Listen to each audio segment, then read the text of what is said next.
Welcome back, everybody, to the Scale Success Reptile Podcast. It is the fourth Tuesday of the month, so we got a hognose breeder tonight.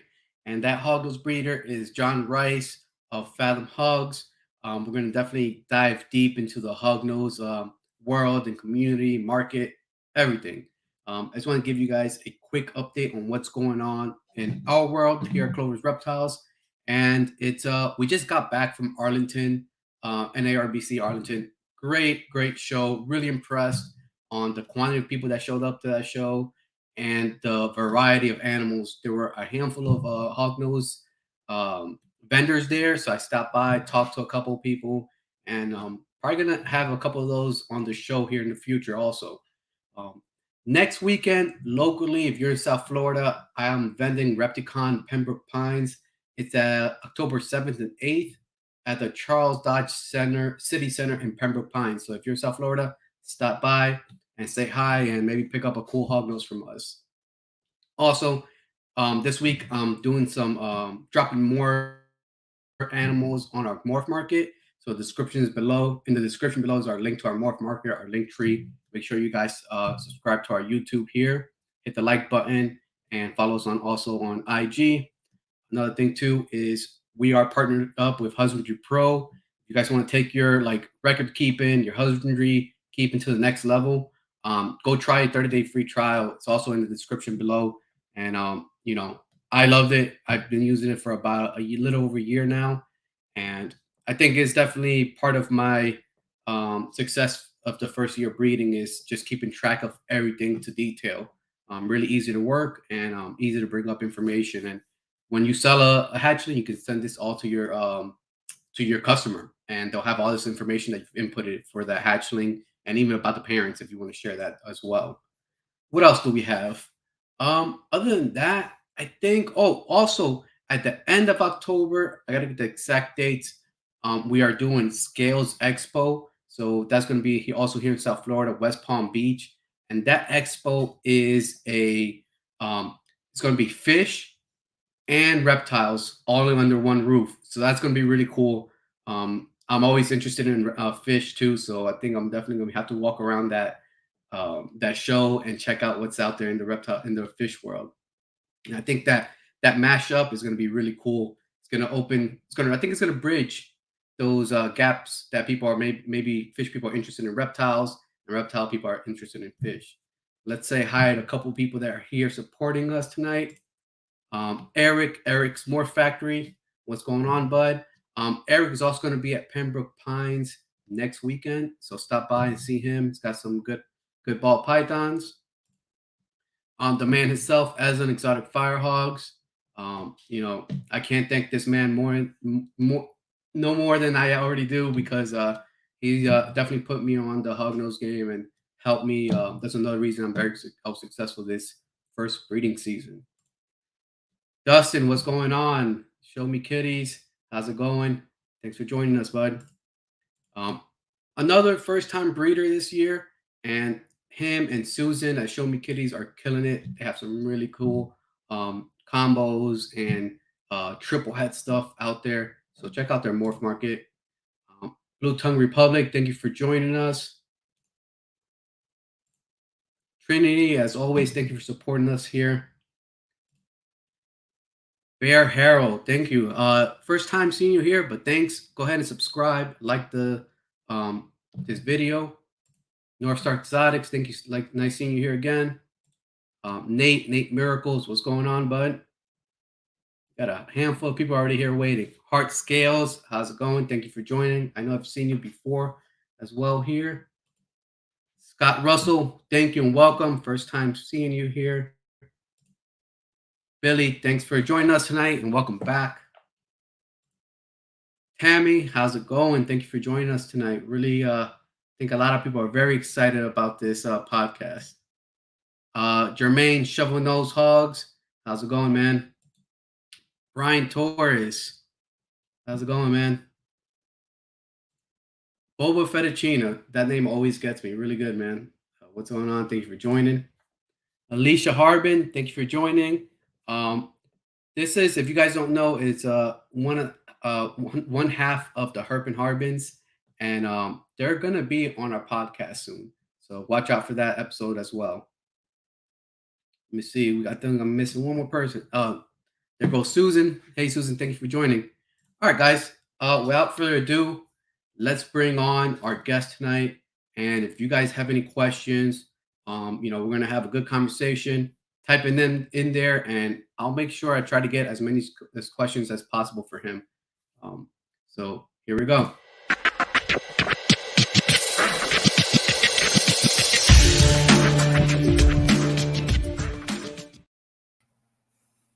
All right, guys.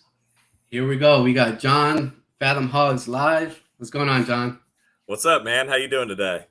Good, man. Good. Really excited for this episode, man. We've talked a little bit over the year or so. Last year I bought my first hognose from you, and she did great for me. This year she laid 2 sets of clutches, so can't complain. That's beautiful. Yeah. We had some good times at Daytona, conversations and stuff like that. So it was really good, man. How things going in your world?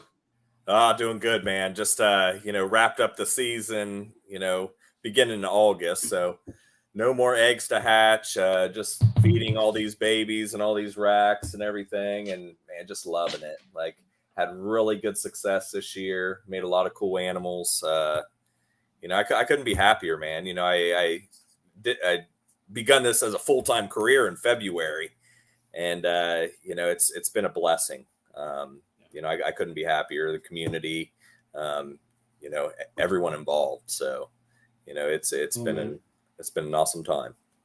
Yeah, congratulations on diving off the deep end and doing it full time, right? Because I know you have a family, you have girls around the age of my daughters too, so it's not an easy decision sometimes to leave a steady profession or job and then get into this world, because we're dealing with animals. We can't control everything, so it is a gamble sometimes.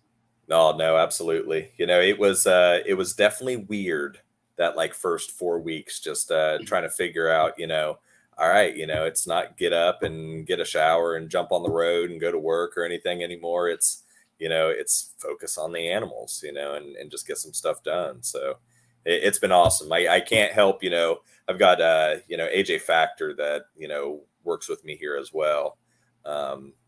He's just been a huge asset, out here with just keeping up with, all the animals. I mean, it's a full-time job. It really is. And, with the volume of animals that we have and the cleanliness that we keep our facility, I mean, I couldn't do it without him. So he's definitely been an awesome person. I met AJ also. He was in Daytona with you. How long has AJ been with you? He's been with me for about 2 years. So I brought him in when the collection was starting to get big. After I moved into this facility, which I'm already outgrowing, he started with me and jumped in. He has a background in wildlife management, so he understands animals, pathogens, things like that. And it was nice being able to guide him instead of teaching. It's been awesome. I tell him, he listens. He's an awesome animal keeper out here. So it's been great. That's good, man. That's good. And I think I see it myself. I'm nowhere near needing like a full-time employee or help, but that's a hard decision. Even now, I think about it like, who will I be comfortable taking care of? The animals that I had put in so much time and effort into, like I would, right? Yeah. But there's a point that you have to, if you want to expand and you want to be able to grow more. You can't just do it all yourself. No, it's tough. It's tough throwing those keys. You know what I mean? Throwing the keys to someone and being like, hey, you got this, questions like in guiding them. It's tough to let that go. And he knows it. I've brought things up to him and been like, hey, this is the way it needs to be done, and, he learns and everything like that. But, he's awesome. Like, he does a phenomenal job inside this baby room. He does a majority of the keeping inside the baby room. And, he kills it. I mean, he comes to me when, there's the questions, like, hey, these snakes aren't eating, like, how can we get them to eat? I show him my ways. He has me come in here and he's like, sometimes I'm the only one that can get them to eat and things, but it's awesome, just having him in here and watching him grow. It's been nice, just because he has such a passion for the animals as well, that he, just watching someone follow in your own footsteps, like when you got into it. So it's been real cool. So That's really cool, man. And I think seeing you guys interact in Daytona, you guys have a bond that you guys have built. Looks like you guys built a bond over the years. I think that's another important part with this type of business, and this community is building that bond and being able to work with somebody, not just having an employee. no, absolutely. You put a lot of trust into somebody, to come out, to your facility, to your home, and be able to take care of business and know that it's done right. It's good, but we have built that bond. He's a great guy. Sure, do we butt heads? You're damn right. We butt heads every once in a while, about this or that, but it's nothing but good stuff. We move right past things, and it's all about the animals. That's what it's all about, and just making sure everything's thriving, and they're just so cool.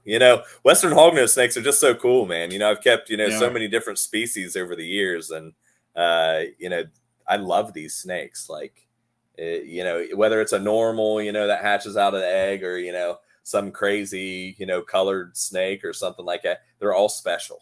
Like, it's just incredible, the species. So talking about how clean and stuff like that. Scott Russell says you can eat ice cream off of John's floor for real. Yeah.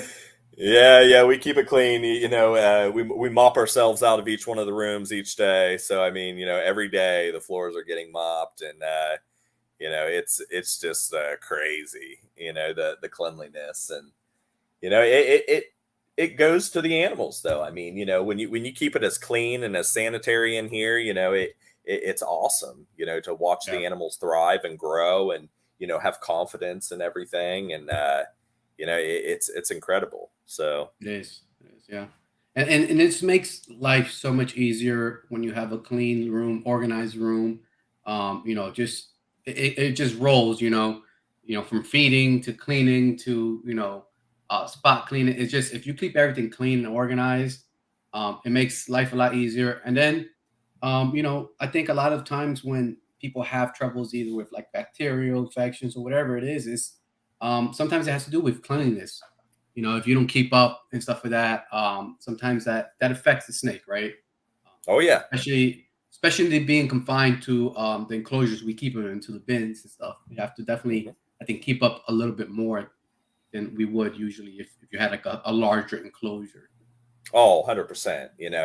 There's some interesting stuff going on. Susie's doing some cool stuff. Her and her significant other, they're doing some really cool enclosures. They're incorporating lighting and and deep bedding and things, and it's just incredible what they're doing. I haven't spoke to them very much, but I watch, and that is the future, of smaller scale keeping of hognose snakes. I think, to keep them happier and healthier. It's incredible what they're doing. There always needs to be, people that are, producing on a higher level to supply, people for stuff like that. But, hats off to them.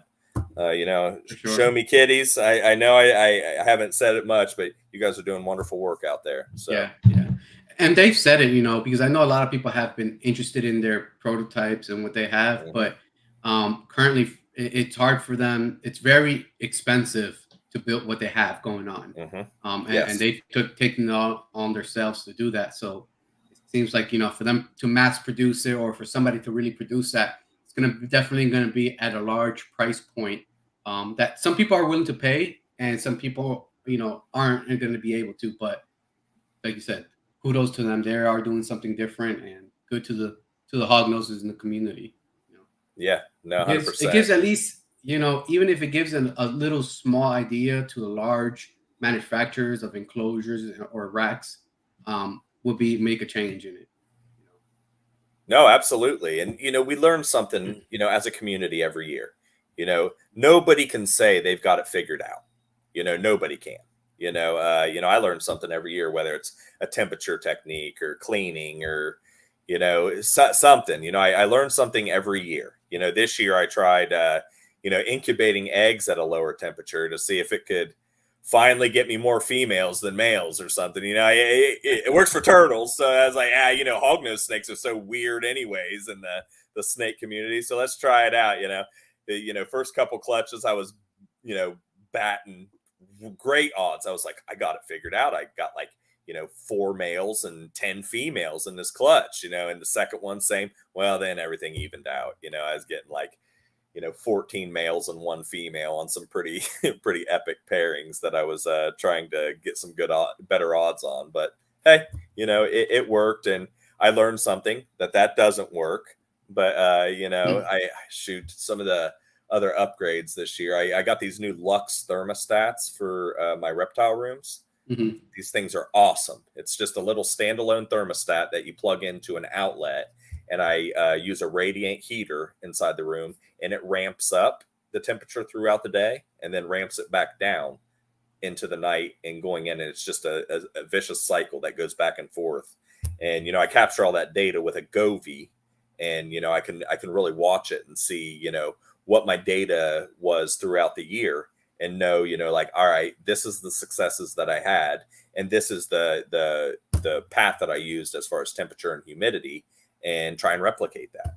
And it's just something I focused on more this year, is just data. And AJ's been a awesome help with that. You're talking about the husbandry pro.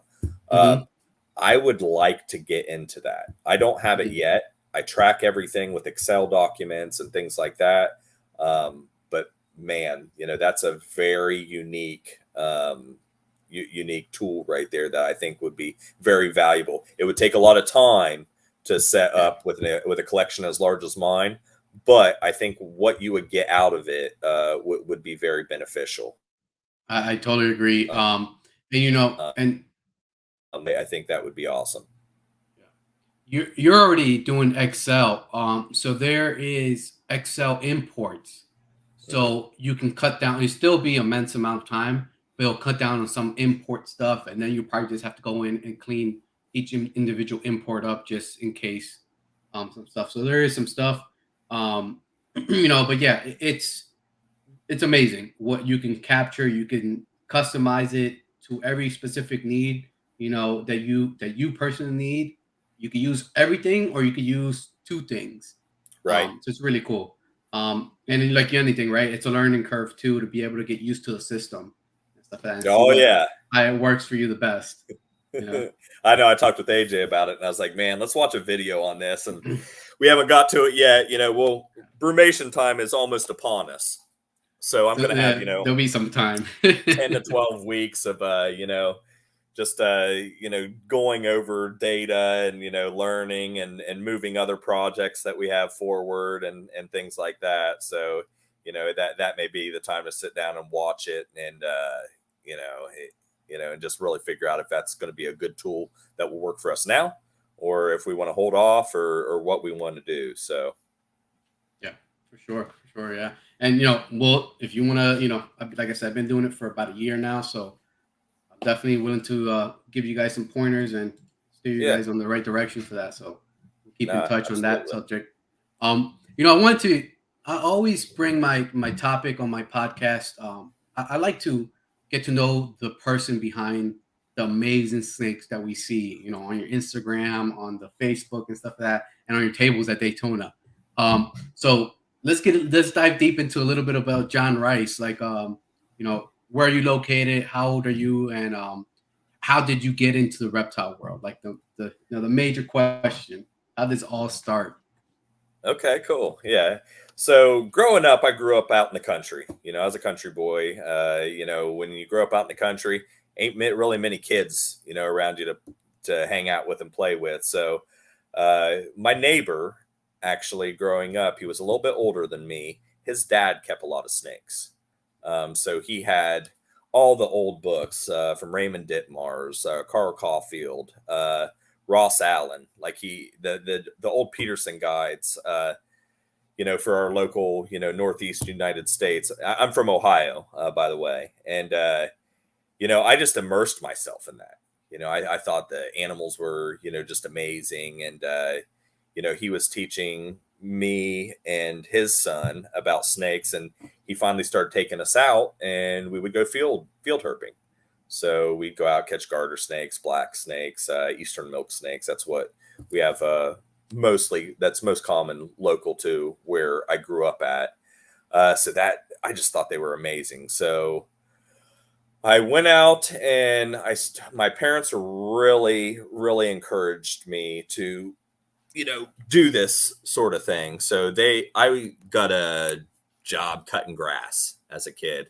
And every month I'd save up all my money, and I would go to the Columbus Reptile Show and blow it all in one day, and just get, all these different species. And I learned a lot. Back then it was probably the mid 90s when I was doing this. And, there wasn't the information that there is out now. There wasn't, the internet worth of information that you can just have at your fingertips. What it was, you read a book, you figured it out. You got that corn snake that you wanted, and, you found out, like, all right, if I feed it lizards, it's, going to do this. If I feed it mice, it's going to do that. It's just all experience. So that's what I got into. I started breeding, corn snakes and other rat snakes when I was about 12 years old. And it just was a passion after that. I got into hognose snakes, I would say probably 10, 11, 12 years ago. I bought my first hognose snakes, and it was right when, found out I was having kids, and I needed to get rid of all the big stuff. I used to keep, boa constrictors, anacondas, Burmese pythons, all the big stuff. I even kept some venomous at one point, and my wife was like, hey, it's time to get rid of all that stuff. And, we have kids now, and we don't need something that can bite our kid and hurt them, or, wrap them up and hurt them. So I went with hognose snakes, the little rear fanged guys that can make your hands swell up. I got into those, and, I got into them when they weren't the cool thing. There was nobody that was out there really producing a bunch of different color mutations or anything. There was like hypo and, albino, and, there was some small amounts of PPA, but there were still problems with PPA back then. And, just varying degrees of, very basic color mutations, and then, I got into Arctic shortly after that, and things like that. That's when Jeff first came out with a JMG Exanthic. Easier coined term is Arctic. Not sure if a lot of people know that it's actually called JMG Exanthic, but I got into those, and the rest is history, man. I just started plugging away. I'm always trying to just think a couple years ahead. So when I get to a final step for something that I'm going after, whether it's like corals or sable lavenders or mai tais or something, I'm already thinking, like, what can I breed to go further with that. So that's kind of how my brain works, and that's what I do. So and that definitely shows, because you have been very successful in the hognose community and producing some really cool stuff. I mean, you've produced a handful of world first combos too. So it definitely shows that you've been planning. This is not just a you put some snakes together and it magically happened. No, yeah, it's everything's just so interesting how it works, and learning these different genes and how they sit on the alleles and how they affect the color. When I first made we kind of knew what was going to happen with super Arctic toffees, the way they reacted, with the super Arctic gene. But you didn't know that it was going to be a purple snake. You're thinking, a mai tai, it's burnt orange, and you're thinking it's going to be following those rules, and it doesn't. there's other genes out there that play the same way. You know, hypo and caramel. You know, both are types of albino, and you know, you mix them together, you get frosts, and there's nothing in them that looks like a hypo or caramel except maybe some missing 100%. head pattern. You know, Yeah. it's interesting how it works, and you know, I love that aspect, genetics and just how things are passed, and I think it's just amazing. So, You know, we have our good friend Jamie's here as well. And you know, Jamie too, he used to have he was a and you know his name is Gaboon Jamie here because he used to have venomous, and then oh yeah, same almost same situation as you know life progressed, he got rid of venomous and then moved into hognose. yeah. Um, so that was really cool, you know. Oh yeah, what a great guy, man. You know, if Yeah. anyone ever on here gets a chance to sit down and talk with Jamie, you know, you can definitely do it in Daytona if you know you ever get down there. You know, he has awesome stories, you know, about Mhm. you know different venomous species that he worked with, and you know, he's a great guy for sure. Yeah, yeah, been a long time too into the community, so he knows a lot about different type of species and stuff like that. Um, Mhm. but you know, and then like going back to you, it's that family aspect changes life, right? Like you know, Yes. once you guys started, you know, okay, we're gonna have you know, children and stuff like that. You got to change aspects in life, and no matter what, and if you're into reptiles or not, life changes after having kids. And I have two daughters, and it was a blessing. And the reason I'm into hognoses is because of them now. The hognoses weren't on my radar until they brought it up to me. So it's pretty crazy to think about that, you know. No, that's And cool. then, Yeah, yeah. My daughters are in the same thing. You know, they come in here and you know, they start pulling open different drawers and they're like, "All right, Daddy, I like this one." So their name goes on that one, you yeah, know, and all of a sudden everything that's cool up here, you know, their names are on because it's their snake now. And mhm, you know, my oldest daughter, she breeds corn snakes. She has some really cool corn snakes. Estlin, actually, you know, he's on here.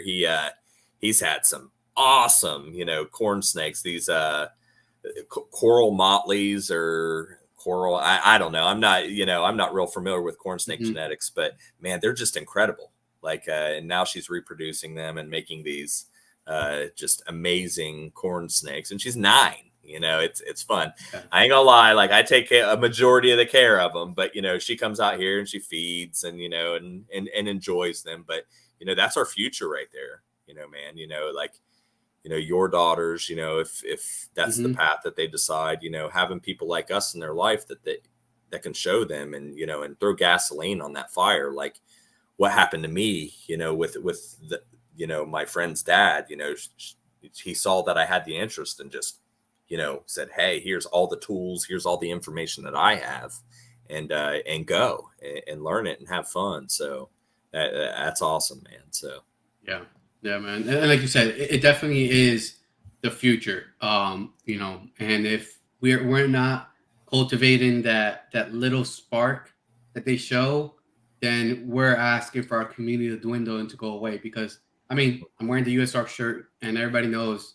I mean, most people know that if you're deep into the reptile community and world, there's day to day, there's fights that we have to do to, you know, just be able to keep certain species here in the U.S. And across the world. You know, in Spain, they're already like I think you can't even ship hognoses in Spain because of the rear fang venomous. mhm. So little by little, you know, and I think that's it's just miseducation. That's exactly what it is. Oh yeah, and I think they're having similar problems with some Lamprepeltis species over there. They like banned Mhm. all king snakes and milk snakes Yep, they because did. they found some wild California king snakes on you know a small island or something. So yeah, it's very important. Like you said, U.S. ARC. You know, we do a lot of donating to those guys because they fight for us every day. You know, every day. I mean, they're a great group. They were just recently down at Cincinnati Reptile Show down here in Southern Ohio and had an auction and everything and you know, I made sure I was a big part of that. So, Yeah, yeah. So if you guys talking about that, if you guys are ever in Daytona, and want to get a hell of a deal on some really badass hognose, make sure you guys go to that USARC auction because last year and this year that I went, you donate some really cool stuff every year, man. as long as Yeah, thanks, man. a couple other hognose breeders do too. So some really cool stuff that you guys can grab up on there, and then the money goes to a great cause. So Yes.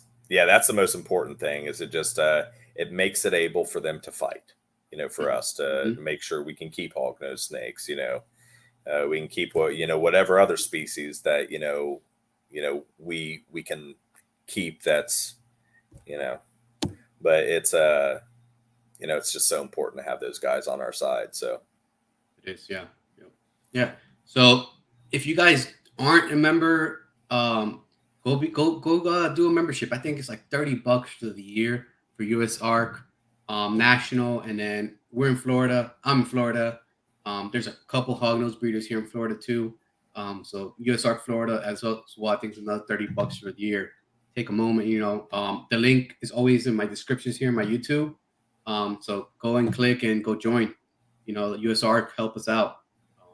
Sometimes, and I think USARC Florida even has a free membership for you to just be able to sign and be on their roster, because that even helps out a lot when they have to present stuff to like the state and legislators, that there is this many people supporting the cause of their fighting with legislation and local government laws.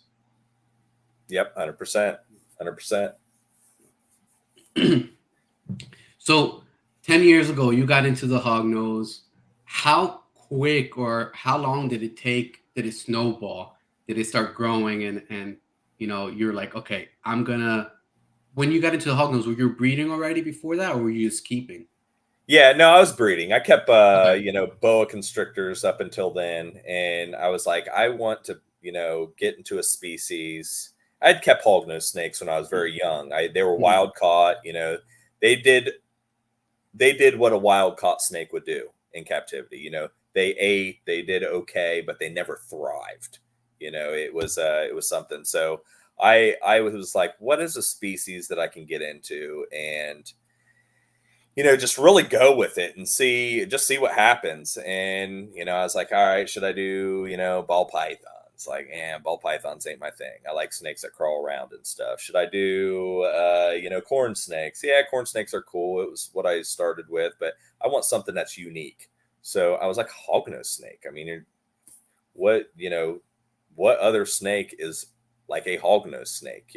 We've got Easterns, which don't really thrive in captivity like Westerns do. So I was like a Western hognose snake. And that's when I was like, there's a couple color mutations out there to play with. And, I suck at selling snakes because I want to keep them all. When I would breed something and I would be like, all right, this one's cool and this one's cool and this one's cool. Well, I need all these ones. Well, I needed definitely a few extra males. So then at the end of the day, I'm selling like one out of a clutch of, 14, it's like, it's not sustainable. So I started keeping just lots of holdbacks, and it snowballed. I started in my sunroom. I had a rack with probably, I don't know, there was probably 12 tubs in it. And then I converted a 14 by 14 room in my basement to a snake room. And I was like, look at all this space. I'm never going to grow out of this. It's, and about 2 years later, I was like, well, it's time, because I'm wall to wall and there's no more room for expanding. So that's when I came out here. I built this. It was lots of blood, sweat, and tears over about, I don't know, I'd say 4 or 5 months. But I converted it to a 30 by 35 garage. I made a baby room, I made an adult room, and I made a common area. And I'm just about at capacity now to where I'm going to start construction of a new facility here very shortly. So I don't know what I'm going to do with this one yet.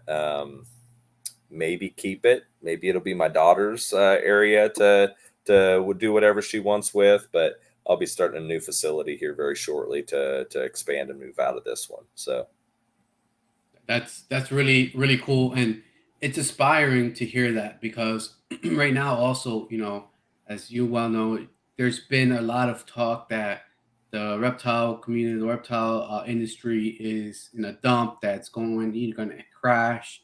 But I've heard from multiple people that have been on the podcast and just conversations, person to person, that a lot of people are expanding. A lot of people are adding to the collection and still producing good amount of any type of reptiles, hognose, and and selling out. So, what would you say to somebody that's maybe afraid right now to invest or you know jump off the deep end to get their collection to the next level? I would say don't give up. Like that's the thing. I think people are too quick to give up, and be realistic. Like set an expectation and work towards that expectation. I think a lot of people get into this and they get into it for the wrong reason. They think about the dollar sign first, and that's the worst thing that you could do. You've got to love what you do, because, hey man, the struggle has been real for me. When I first started this, I never thought that it would get to where it is now. Like I was like, hey, if I can make enough money to take care of my rodent bill a year, I'd be ecstatic. So I think just have a vision, and if you can think of it, you can do it.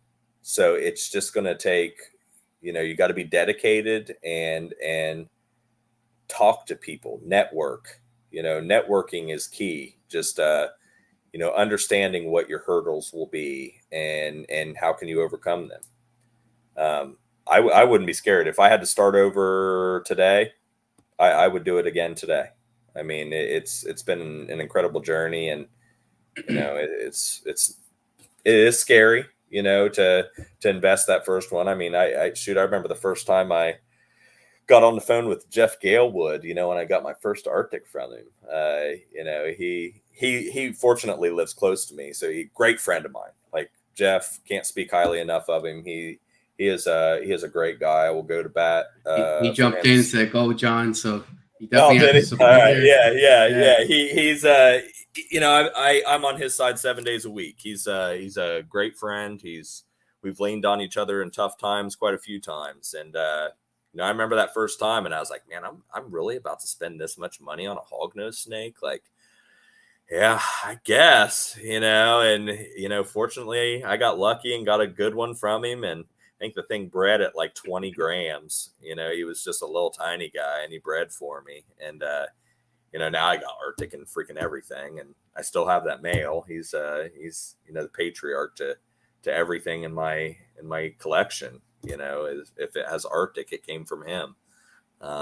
So it's been an incredible journey there. But that first leap and being like, all right, man, $3,000, here we go. It was intimidating, but like I said, I can't go back. Like it's been an awesome experience, and he's gotten a lot of my blood, sweat, and tears from me for sure. So I know there were times where I'd be like, hey, can I owe you? And he was a great guy. He knew, and it's like I said, it's all about networking and building that relationship with people.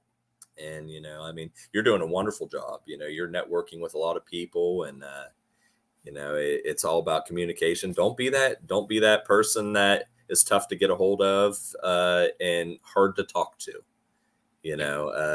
That's one thing I want to work on in myself, is just getting back to people. But sometimes I get flooded with questions and, ask for information. But, just being easy to talk to and being transparent.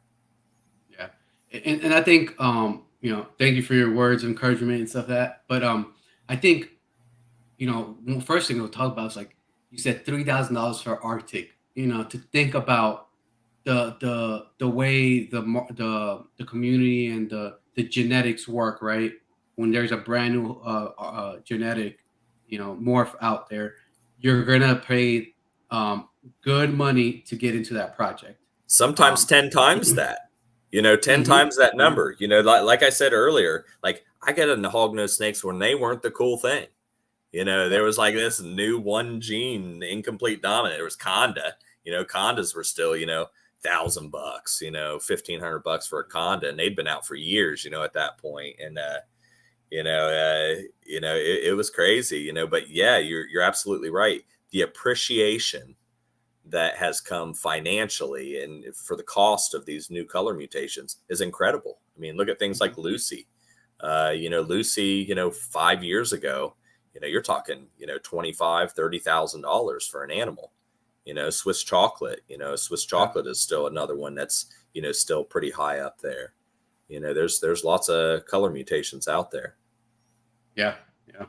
And what was I say? Yeah, like you said, the Swiss chocolate. I'm a big fan of it. And it's to get into that project, you're paying a really big, pretty penny right now.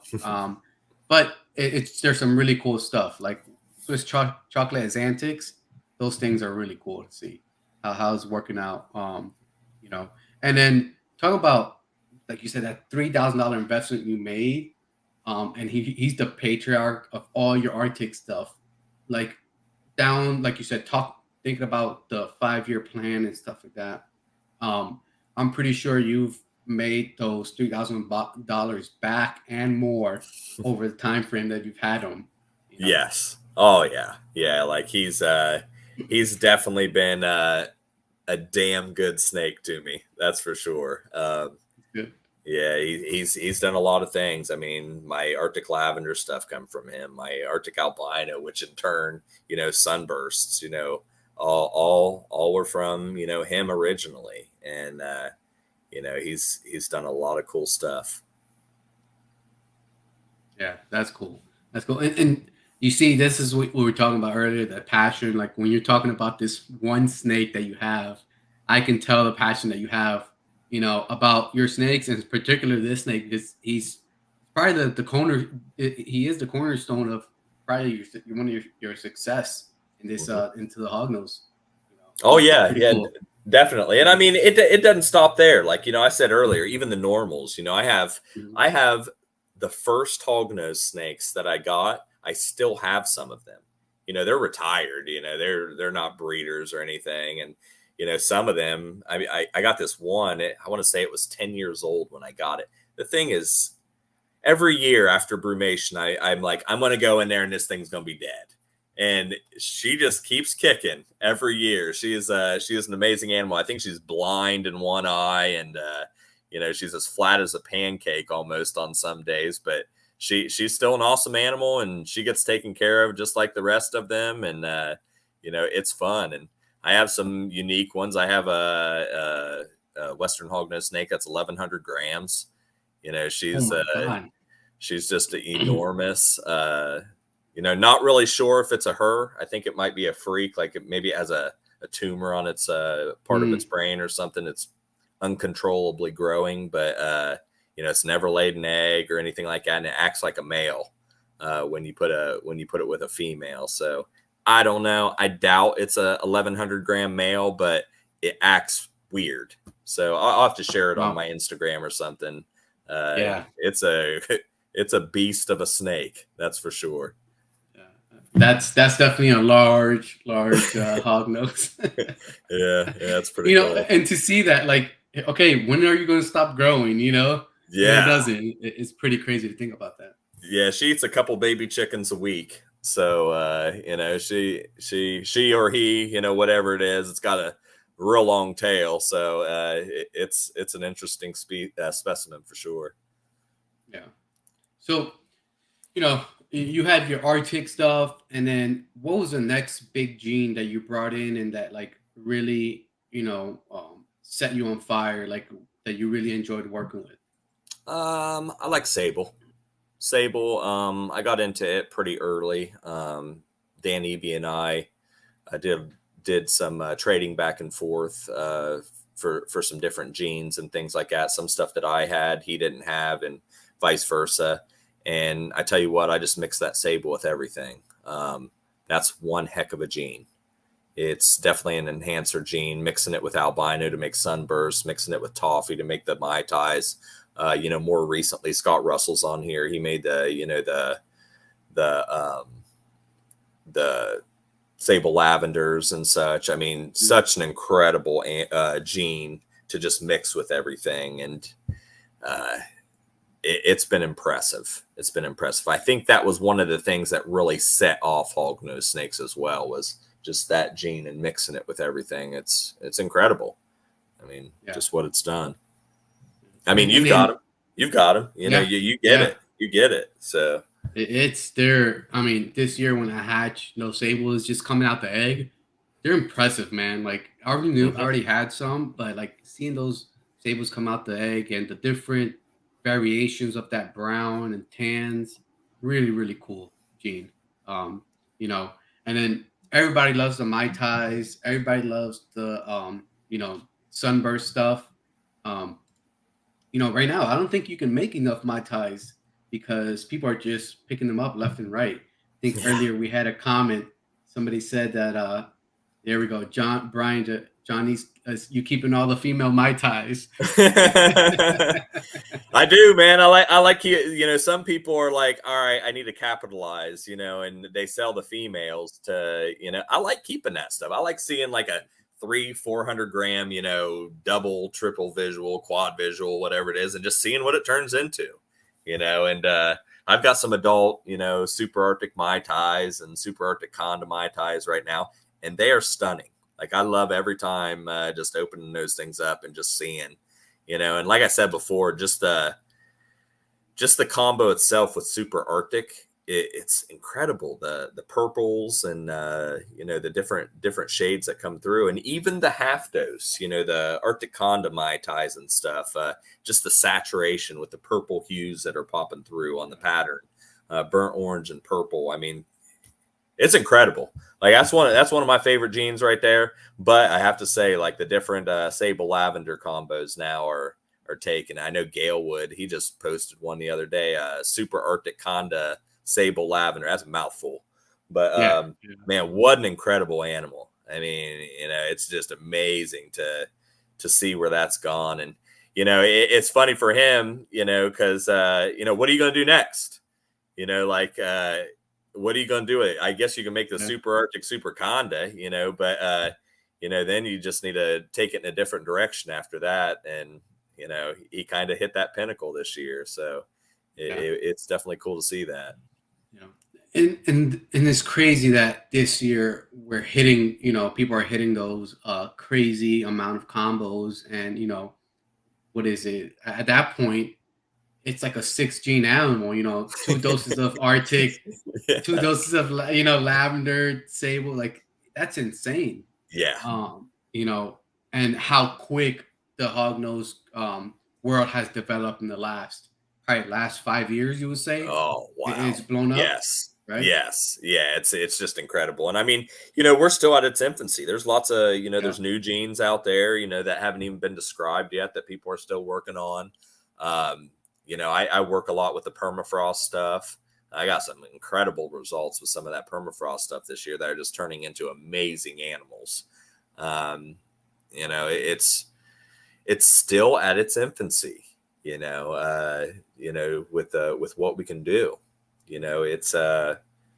It's incredible. We're finally at the point now where it's almost like hatching a corn snake clutch or a ball python clutch, where you don't really know, especially when you have a few genes at play, what all is going to come out. For years, it was just, albinos or het albinos, or, toffees and het toffees. And then we threw Arctic in and we're like, oh, badass. Now we got Arctic toffees and Arctic Conda toffees. And, now, it's going above and beyond that to where we're breeding them. And, you're getting a purple snake, you're getting an orange snake, you're getting, a yellow snake, and it's all in the same clutch.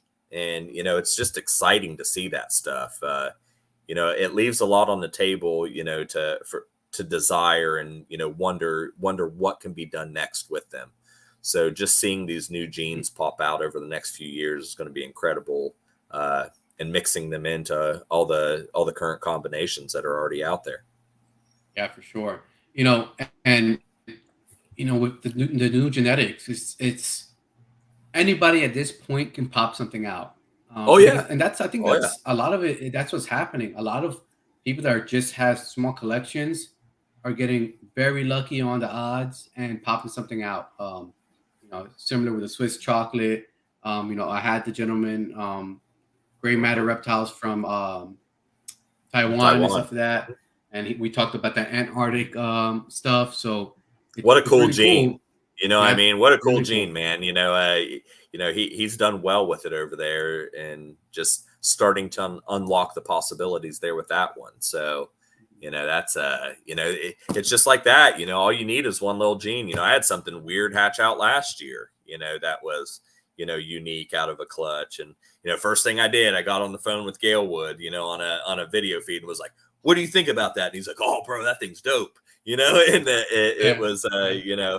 it's just amazing, and I'll see what happens with that. It could be a variety of things, but it's acting like some things and not acting like it in the same way. So I'll see what happens. This last year, I bred him to at too young of a female, and she held on to her eggs too long and Mm. suffocated all the eggs. So I would have been 1 year ahead of that, but next year I'm not going to make that mistake. I'm going to put it with a nice veteran female and see what happens there and play around with it. What was the pairing that male came from? That came from an albino conda to an Arctic albino. Okay. So, best case scenario should have been triple A's. And, Mhm. then I literally thought, like, I called AJ, as soon as it started hatching out, was like, did you fuck up and put like a sunburst egg in here or something? Because the head that came out, I was like, what is this thing? And, and sure enough, once it came out, I was like, whoa, this thing is gnarly.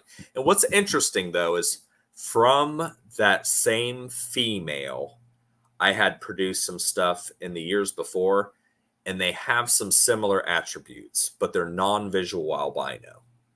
So I'm going to be pairing that up with some of those females just to see what's going on there. It has this real weird, like, washed out sidewall going halfway up the side of the snake, and it's just absent, so I'm gonna see what happens with it. I mean, could be nothing, could be something, Yeah.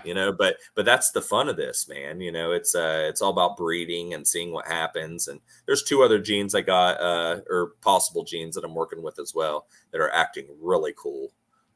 So I mean, one of them is acting incomplete dominant. I bred the father, normal female, half the babies come out looking like him. So we'll see what happens. It's proven itself 2 years in a row to act like that. Now I want to see what happens when I breed them together, and hopefully something crazy comes out. If Yeah. not, whatever. It's Yeah. it's all in the fun. So It is. It is playing a little bit of mad scientist, and yeah, it's. I think that's one of the coolest parts about breeding reptiles and being in this world is that at some point it's like a dream come true. It's part of like your inner child still living through. Because yeah.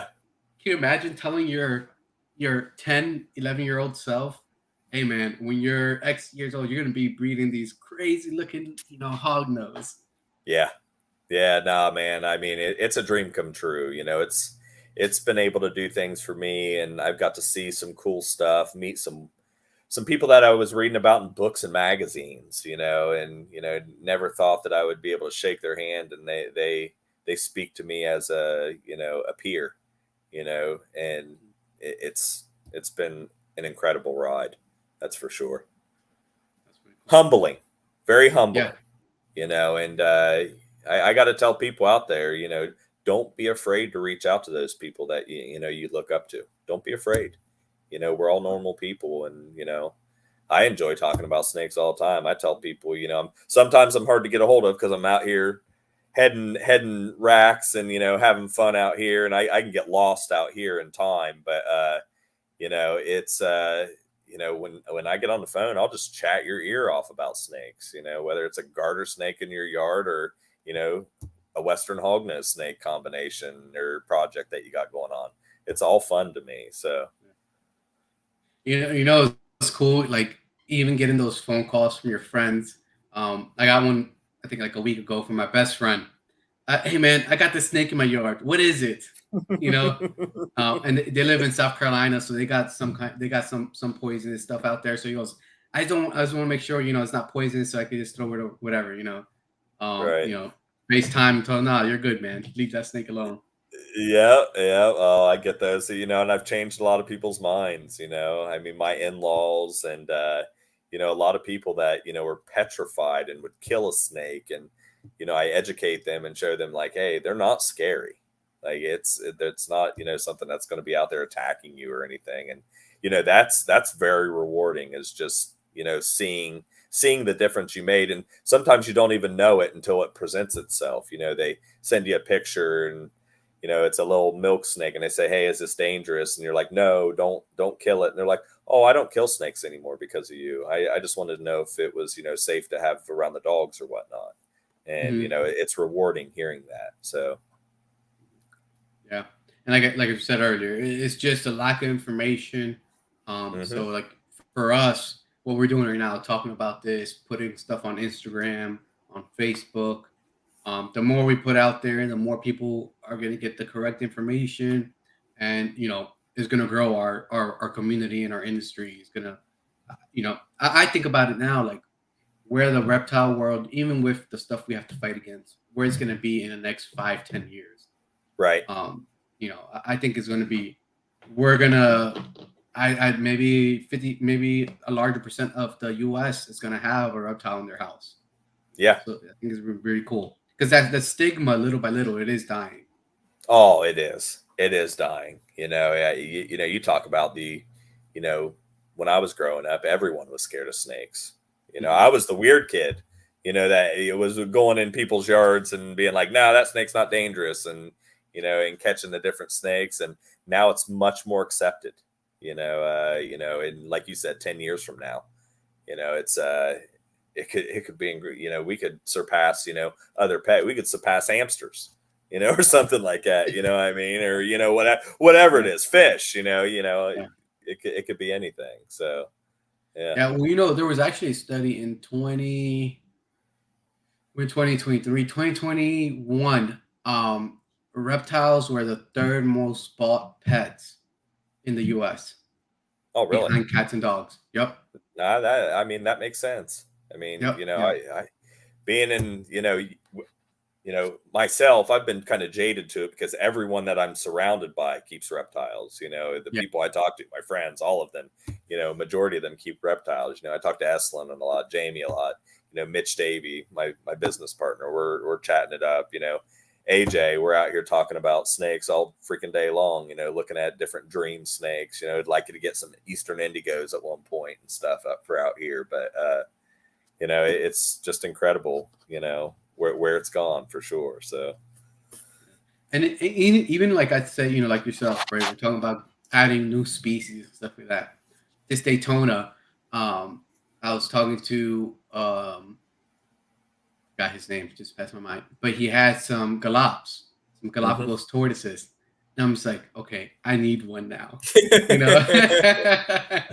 Yeah, So that's awesome. that's added to the list now, Oh yeah. and I think that's a never ending as long as you're able to maintain, keep them healthy and stuff like that. Adding different species to the list is pretty cool. Oh yeah, absolutely. But We yeah, had a that's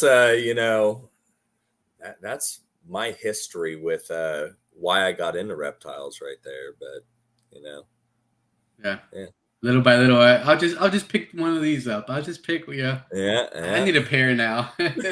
That's how it Yep. goes. Yeah, very Yep, true. 100%. I got into Chihuahua geckos a couple years ago. I was asking Estlin, as soon as I got my first one. I hear he probably got bothered by me asking so many questions, but I got Chihuahua geckos, and I was like, well, I want to try and breed them, and I just hatched my first babies before I came down to Daytona this year, so that was Oh, cool. cool. It was neat seeing those little guys come out of the egg, but That's pretty cool. yeah. Yeah. We had a question from Hart Scales. He wants to know what are some newer or upcoming potential morphs you are both excited about. You could take the question first, Um, or maybe New combos upcoming that morph. you're working toward. Yeah. I tell you what, storm cloud combos. So I'm working right now on making super arctic storm cloud lavenders. So next year I have quite a few females that I'll be breeding to make that. I mean, the odds there are, yeah, like 1 in 200 and something, to hit that, 3 gene animals, 1 in 64, and then the double visual on the Arctic. But, it'll be interesting to see what that does. And my goal is to make a true blue snake that stays blue. Like the Sable lavenders, they lighten up as they get older. My big females and males, they're definitely not as saturated as they were when they were younger. But I'd like to make a snake that stays true blue. Same with storm cloud for me. Like when I first got my storm clouds, like they were very blue. And as they got older, I call it charcoaled out. They almost got, more of a charcoal color than blue. But just mixing that in, the sunset combos, I think those are going to be freaking awesome.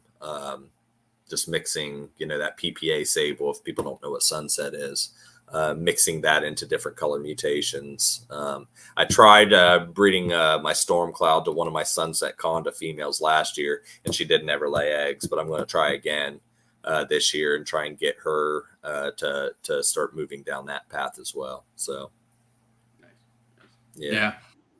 Same thing. Right now, anything that's attainable and working with stable combos, permafrost stuff. The permafrost is just out of this world. Just that 3 gene combo.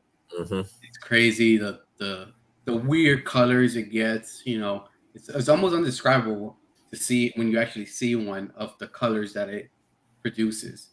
For myself, that, and then I was talking to Mitch the other day. I was like, man, Sable, Sable albino lavender. That's another really cool one. So, and then Swiss chocolate. I really want to work with the Swiss chocolate. I have a het female, so looking to get a male here soon. So those are the things I'm looking forward to in the future. Nice. Are you wanting to get a visual male? Are you going to go with het and hets? Yeah. Visual males. I'm going to do visual. Yeah. Yeah. No, that's awesome, man. They're cool snakes. They're it's interesting how that gene works. I mean, I know when I first got all my Swisses, they were very dark, when they were babies, and a lot of mine have lightened up.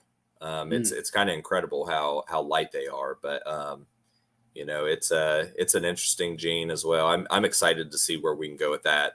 I know I'm not going for visuals off the get-go. I'm going straight to outcrossing.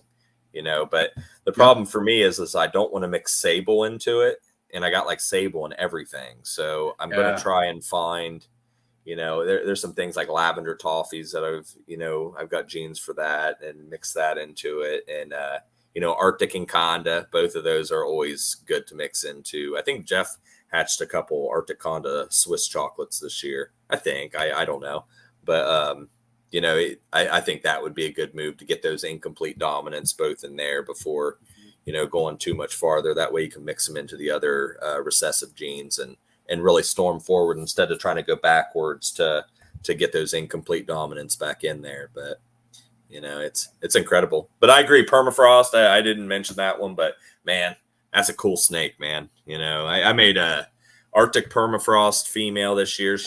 She's really cool. And then I made something else. I don't know what it is, but it's wacky. It came from the same breeding. It's a Sable. I was gonna, I don't know what it is, but yeah. I was gonna bring up, actually, I'll share, since we're talking about that topic, I'll share the screen here. So on your Instagram, there's this one snake that has always caught my attention. I wanted to talk about it real quick. This one right here. Yeah. So that one is a very interesting one. It hatched out of the same permafrost clutch, and something weird happened with this one. It got severely kinked after it was born. So here you can see it appears to look completely normal. Yeah. It got a total of probably 30 kinks inside of it. It ate great, was growing great, and then all of a sudden it started kinking up. I don't know if it was too much going on inside that snake, because honestly, I don't know how many genes were expressed right there. There could be upwards of, I don't know, 8 genes being expressed at the same time. It could have been lethal to it. But that one did pass away, unfortunately. So Wow, yeah. yeah. And that's a good point you're bringing up, that you know once we start mixing so many genes together, we don't know the reaction later on Mhm. of that snake. And You know, I had this it's on the it, thumbnail. yeah, that one's what, like, completely changed too. Um, I'll bring it up later and try and get some Cool, good that'd be really cool. pictures. Man, Yeah. that thing is just like, its head now is completely different colored. Uh, that thing is a neat snake. That's for sure. I showed it on my Instagram the other night. I think I played a little video right there, and it was Okay. in it. But yeah, I'll get that thing out and show it off. It's a cool one. Those frosts as well are really cool from that permafrost stuff. Man, they're just the bluest greens, and and all different kinds of neat colors coming out of those. So So Trinity was asking, what does Evan's type will do to Sable? Um, mhm. It does and similar. It does similar to like Mai Tai. It's called the oxide. So they've been around for a little bit. The permafrost is just an added gene caramel as well in there, but it looks very close to a richer Mai Tai, a much richer Mai Tai. They're very cool snakes. I know Mitch has got a couple adults that I think he's breeding them right now. Actually, he does have some. yeah, I know he has on his Instagram like the three the oxide, the toasted caramel, and the permafrost all at one in one picture. So that was a Mm-hmm. pretty cool picture to see all those three. Being able to see those. Um, Scott Russell was asking if that snake was kinks or spinal lumps. Uh, it, it was more like kinks, but could have been classified as lumps. I euthanized it. I didn't want to let it live like that. It obviously wasn't going to thrive, and it would never be a breeding animal or anything like that. I give things chances if they're minor. If a snake has a single kink or something like that, and it eats and it wants to live, I usually rehome it to someone for free. And if they want a pet, and it's minor and it's not going to affect their life really. But yeah, this thing, I don't know. Like you saw in that picture, it looked completely normal, Yep. and it got like 20 kinks on the inside of it over about the time frame of about a month. And at that point, it was time to euthanize it. It was no point in keeping it alive. And a month is short time for that big change to happen. Yeah, So it's definitely something internal that maybe a calcium overdrive or something that something. It could notices. be Yeah. spider and ball pythons. What Mhm. I mean? You breed spider and spider together, it makes a lethal gene. You know, I don't know. There was so much going on inside of that snake genetically. I don't know. Maybe I'll unlock it next year. I'm going to be doing similar and same breedings next year. Maybe I'll hatch another one. Maybe it'll thrive. Maybe it'd be interesting if it did the same thing. Yeah. Because then we would know. Well, at least we'd have 2 data set points to look at, but we would know a little bit more about that. But like I said Eh, before, it's finally getting to that point, where there are these type of animals, there are these genes. PPA was notorious for years, with having a neurological disorder. I've got PPA in my collection. I've never seen it. I've never seen what the stargazing or crawling upside down or whatnot. I've never had a PPA act anything but normal. But it is out there, so who knows? Yeah.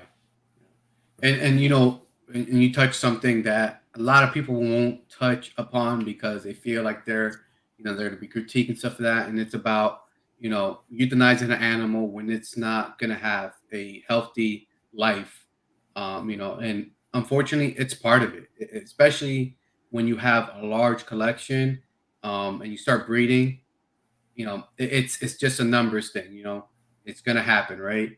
What's your point of view, and like what's your recommendation to somebody that that stumbles upon that the first time? Like, if you have those animals, how would it? Because it's not easy to do. No, You know, no. it's hard. Like I said before, I appreciate normals. I appreciate like Mhm. when we do this, the first time, you get your eggs, the first time you see that nose pip, like you created that life. Like it's special. Every single one is special, so it's hard, to, I like snakes. Some people, like I've said before, like if you're in it for the dollar sign, you're probably not going to be in it that long anyways. And it'd probably be easier for you to, dispose of snakes. It's never easy, but there's a point that you have to be like, all right, enough's enough, and, I recommend, people just look at it from the animal's perspective and be like, what's the quality of life going to be like? And, is it going to be worth, what it's doing? Like that thing would have had a terrible life, at best. So it was time to put it down, and there's multitude of ways put them down, but, take it to a vet. They can, you can do CO2, you can do, there's a multitudes of ways, but, the most important thing is to not let that animal go beyond that. So yeah, because there's some animals that you can see from the beginning that they're not going to thrive. Like you said, they're either, and you can probably maybe see it as soon as they hatch of the egg, or maybe a month later, like the snake you had, and you might as well, you might find it already passed away when you open the enclosure. Same thing with breeder females, breeder males, and just age coming to it. After a while, once you're at that point where you've been in it for 10 years, when you're going to start you have those really older snakes that eventually they're just gonna, maybe not come out of brumation one time. Yep. All that stuff. And unfortunately it's part of it. But as long as you give the animal, the best care and best quality of life, I think that's what really matters at the end of the day. No, 100%, and that is what matters. And, way you can do that is keeping them clean. That's one thing that I do. I mean, I do a lot of cleaning of clean cages. Like it's kind of ridiculous, the amount of cleaning and Sani chips that we go through. I've got 2 of everything. And, it is nice when you go and, we do it in cycles. So like, this rack, we'll do like all this, one day, and then we'll just go down and go. And then we go around the room, and then we get back to this one, and probably only like half at best really need cleaned. You know what I mean? We're making sure fresh water's in there every day and things like that.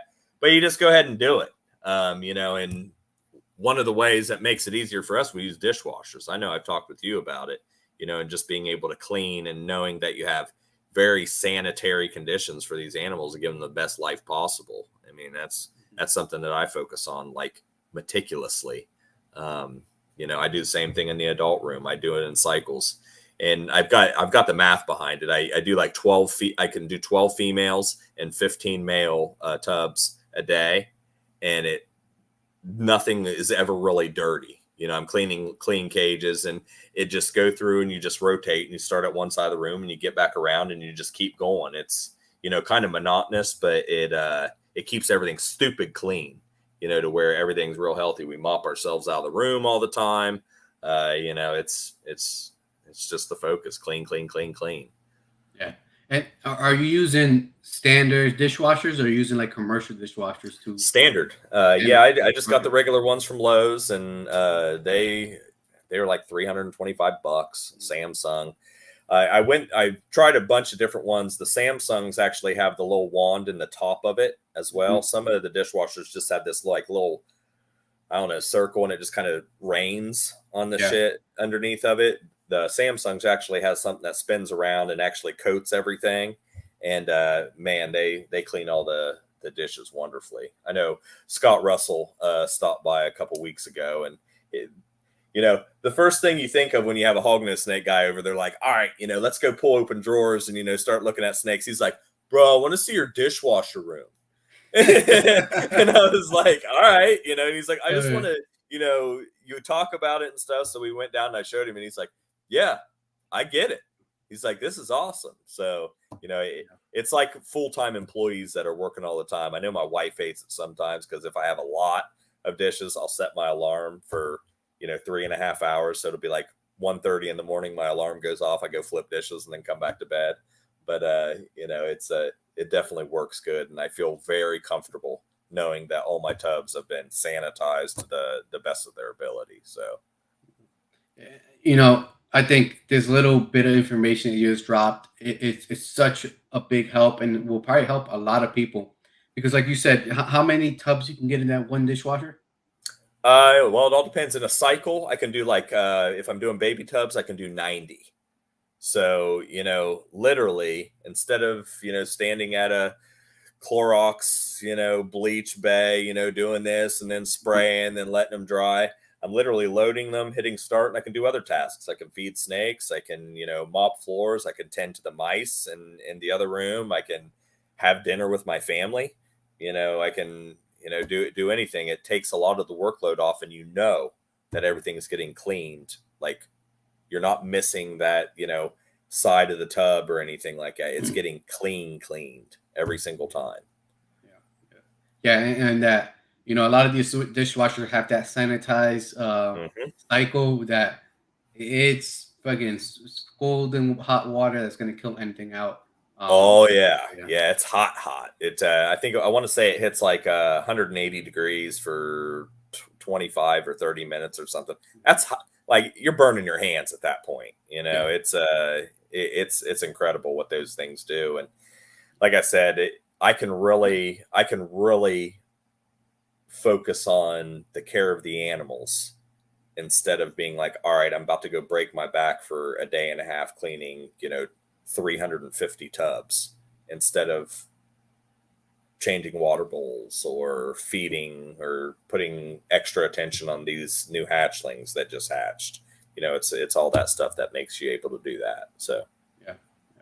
It's funny because like I'll put in I haven't done my tubs and dishwashers, but I do like all the tools and tongs and stuff like that.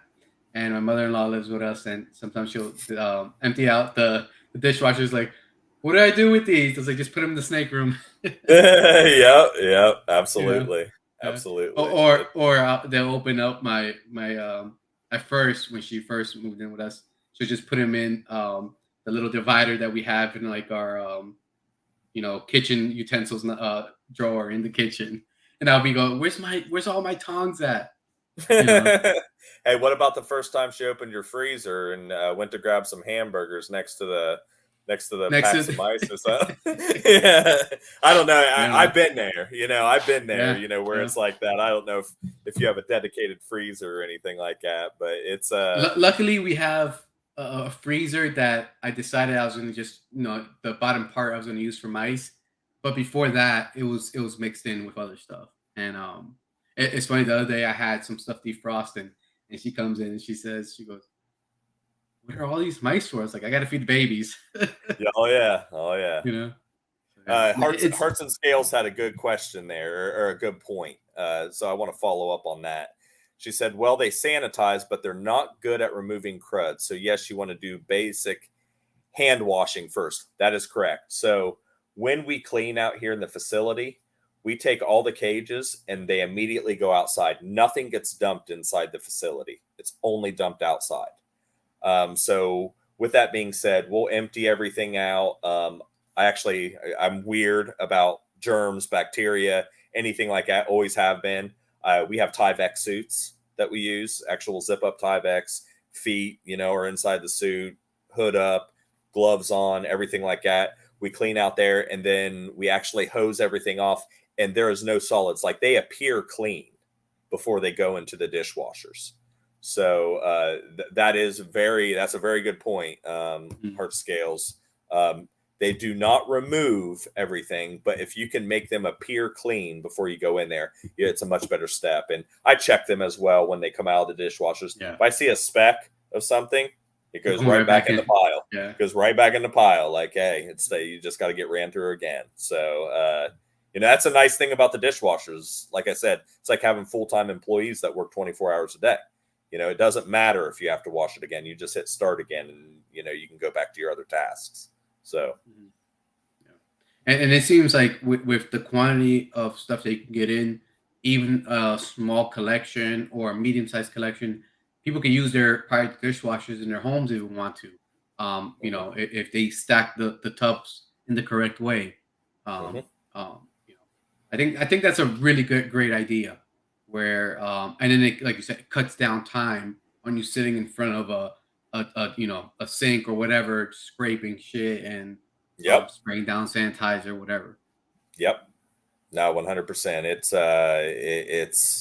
It's incredible the amount of free time it frees up. I mean, I do it for everything. I breed my own rodents as well. Not not it doesn't satisfy my demand, but it's supplemental.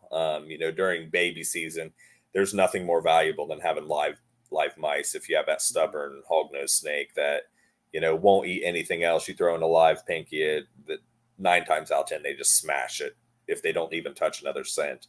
But just being able to keep the mice that clean and knowing what your snakes are eating, I have a large garden. I feed all the mice, stuff out of the garden, plus a lab specific diet for mice. So I know that my mice are the healthiest mice they can be, and therefore I'm feeding them to my snakes as well. And it's freaking awesome. Just being able to keep everything that clean. So Trini asked if she should be using dish soap, or if you use, I guess, also do you use a specific like cleaner when you run them through the dishwasher? No, I just use a regular. I use whatever they sell at Costco. Yeah. In the big old, because I mean Mm. I go through a lot. I only have 5 dishwashers running right now in the new facility. I want to have 10, to be able to really clean everything that I need to be cleaning. But 5 at a time, and then all of a sudden you run 5 cycles in a day. That's 25 of those little, it's got like a pre-wash gel in it and then Yeah. some powder. I don't know exactly what it's called, but I want to say Cascade or something like that. But it works. That's the detergent is just an or just gets any grime off. The sanitation is with the heat. So you're using chemical and heat for sanitation at that point. So that's what that's for. Yeah, so like the dish soap is just an extra step because you're already, first of all, you guys are already scraping everything off, and then it's the high heat, it's killing all the bacteria and whatever it is. Yeah, yeah, 100%. Dustin mentioned soaking, sun soaking works as well too. Yeah, the sun, I mean, Oh, especially if you live in South Florida, the sun will eat everything. there's nothing better. Dustin is Yeah. absolutely correct. That's what I like to do after I do that pre-rinse, like I'm talking Hmm. about. I set them out on my deck, and they just sit there and get baked in the sun Hmm. before I, even take them into the dishwasher. So it's valid. Dustin, that's great. I guess it's like the pre-sanitization before it actually goes into the dishwashers, but it's something that's sun you cannot beat. I mean, there's some greenhouses in the Netherlands that are using UVC wands across all their plants now, and it sterilizes everything. So a big problem that I came from the marijuana industry before I left and did this. And what they would do is they would actually run those UVC wands over all the plants, and it would kill any powdery mildew, any pathogens like that. It just zaps it all. And that's pretty much what the sun is doing as well, except you're getting all spectrums. And yeah, nah, the sun, the sun is the best one in the world. Next to probably peroxide. Peroxide just oxidizing. That is a wonderful sanitization step. For any type of microbials, molds, Yeah. anything. I mean, if you have mold in your snake room from high humidity or something, hit it with some peroxide. Like it's gonna kill it like Yep. immediately, and it's amazing stuff. Yeah, and it's crazy because like after like doing the research about hog and stuff like that, that's what I use. My daily thing is I use diluted 12% peroxide to clean my stuff, and then I just started using it around the house. Like I'll clean my floors Yeah, in my house, in my snake room, everything, countertops, and it's door such a great handles. clean. Yeah, Yeah, it's such yeah, a oh great yeah, cleaner. yeah. It'll, if you have white floors and there's stains on it, it'll it'll give you a white floor again. It's crazy. Hell yeah. It's crazy about that being said, be careful guys when you guys are Yes. using those high percentage peroxide, because it will eat your skin away. Oh yeah. Yeah, I get the, what is it? I think it's 32% Yeah. peroxide, and it is, I've put it straight in a sprayer before and been outside spraying something and it's got on my hands. Woo! Well, Like yeah. my whole hand was ghost white, and it took a couple hours to get back to normal. Yeah. So It's funny because sometimes I'll be in here and I'll touch something with my bare hands and I'll get the peroxide, I'll spray it in my hand. And my wife, one day walked in, she goes, "Why are you doing that?" I go, "I'm fine. It doesn't get white anymore." I know we was talking about that down in Daytona about Yeah, changing gloves and stuff like that, yeah, and how meticulous I am, on stuff yeah. like it. I like just keeping sanitary, facility, man. I mean, I wouldn't drop a cheeseburger on a dirty ass floor and then pick it up and take a bite. So your snake shouldn't have to either.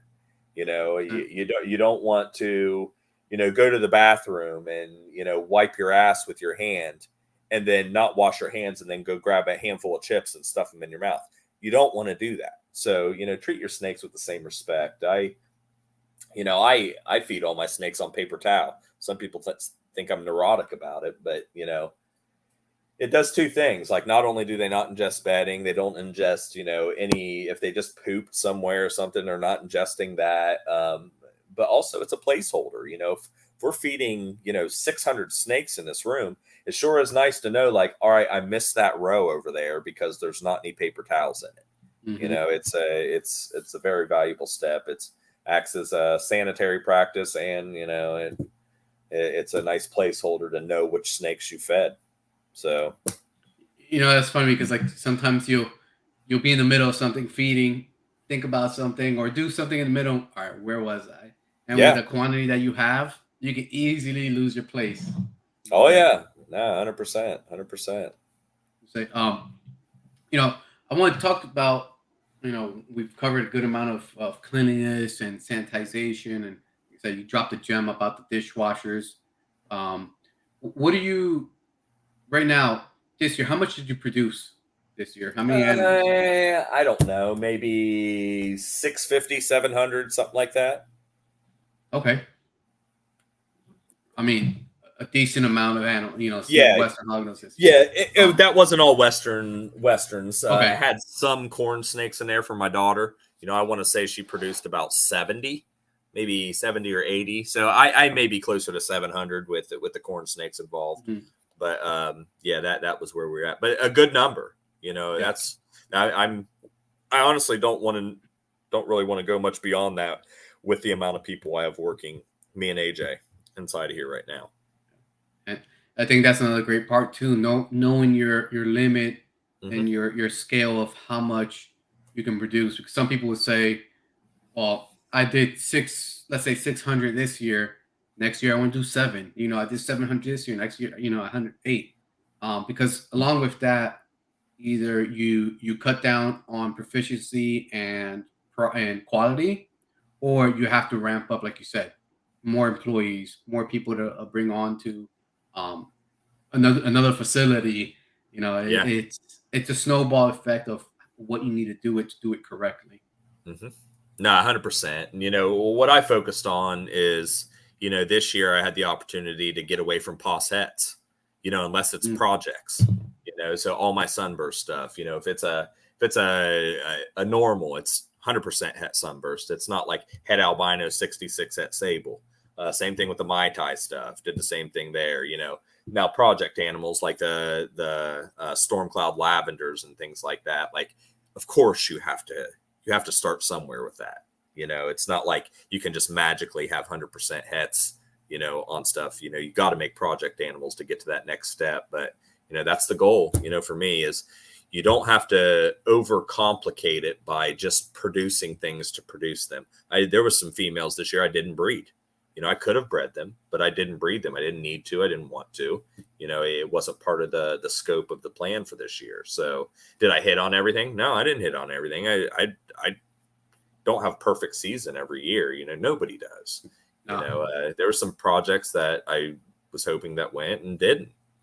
But it's just part of the gamble in the game, and you just got to know what your limits are, and be comfortable with what you have. Yeah. Yeah. So with the amount of Western Hognose, at least that you produce this year, um, where are you putting them into the U.S. market? Are you exporting or a mixture?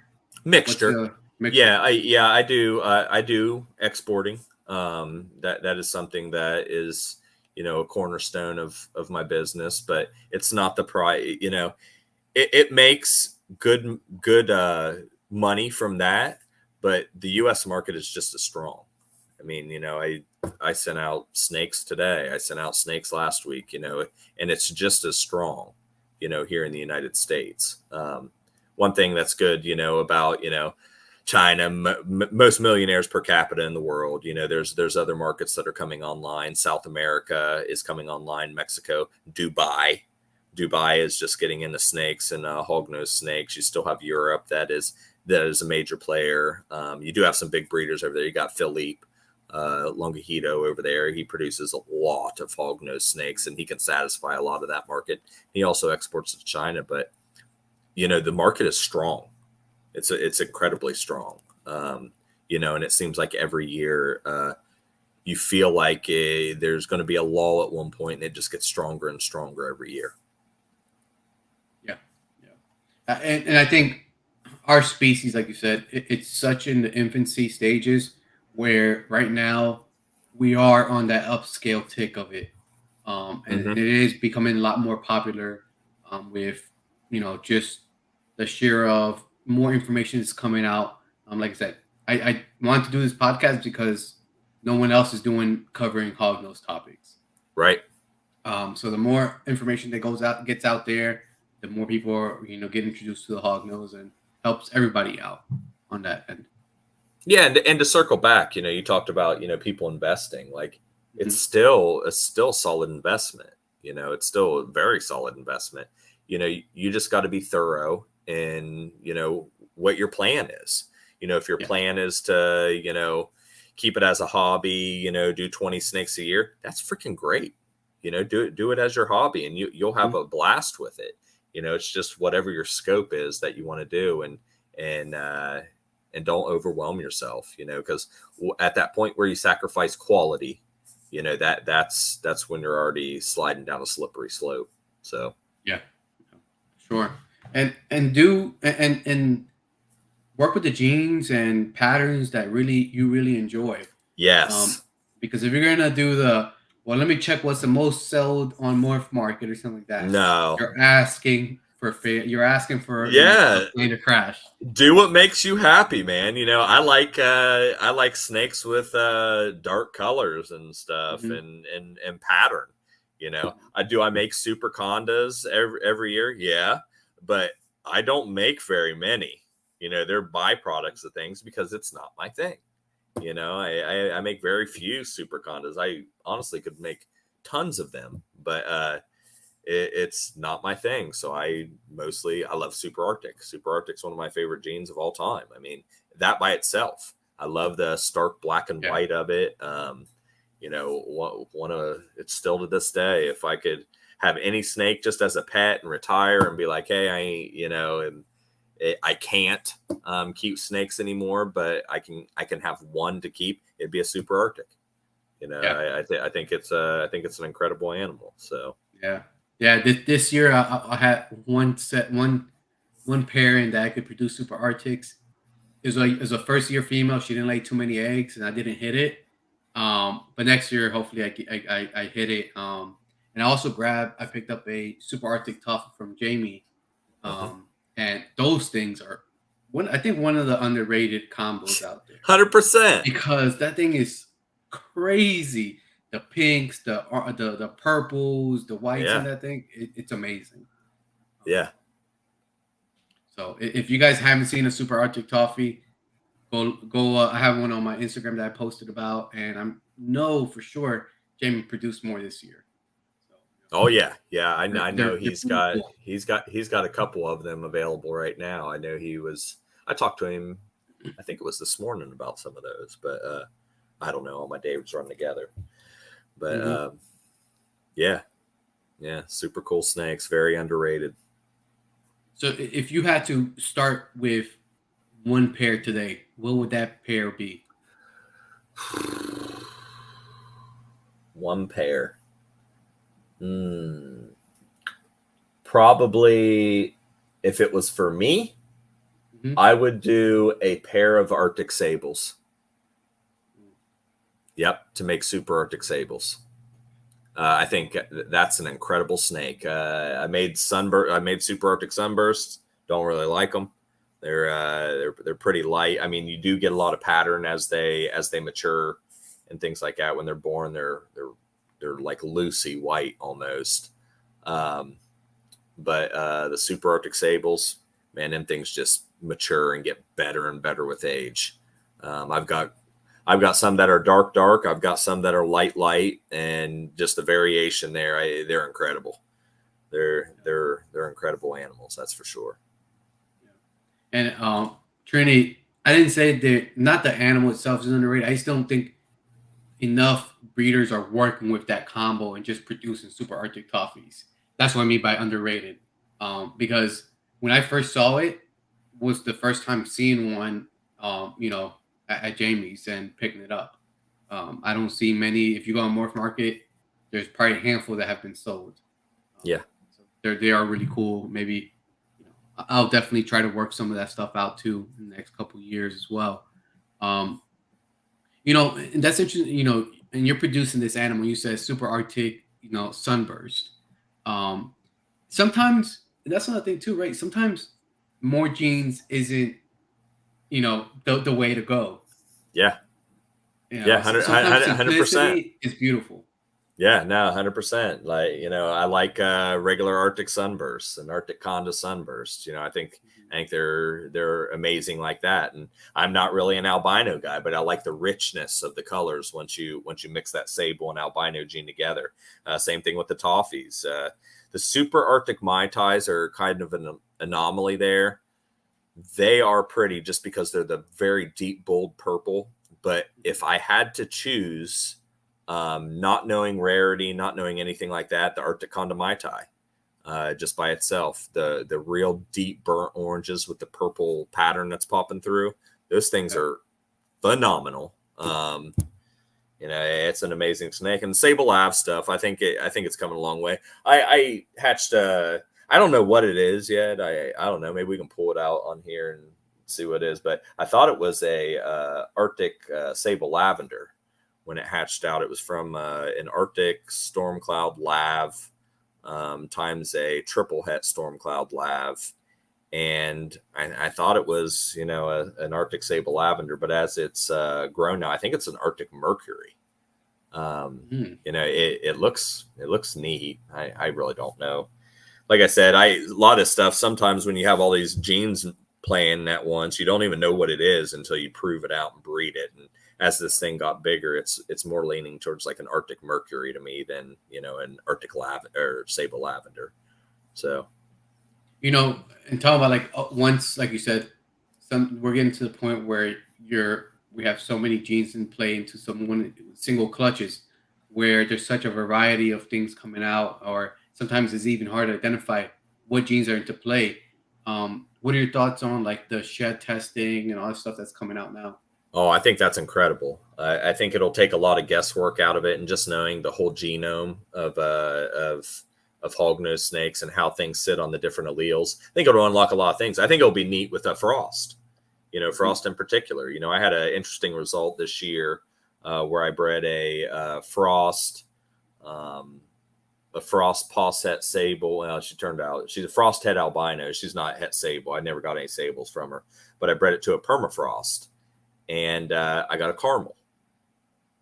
It was frost to frost, and I got a caramel. And I didn't really like allude to too much. I said, "Look at these results," and people are like, "Oh, cool snakes, cool snakes." Well, there's the one, that is very unique in there, and it shouldn't be there. So I've always thought with them alleles sitting so close together, they float around with each other. Caramel floats around with hypo floats around with caramel. And, just how they sit on the alleles and they cause the snake to turn into a grayish charcoal thing. Some of them turn like the blue-green ones like I have. But it was interesting, that result that came out of there. So, yeah. That's where it'd be cool with that shed, DNA testing is like, how do they sit and how close do they sit? They just did that stuff with Desert Ghost and ball pythons, and how it unlocked a whole bunch of stuff. I don't know too much about it, but it could be similar with that. And you could take the paw set thing away, especially if you're dealing with rarer genes, it would be interesting to just know, if they are hit for this.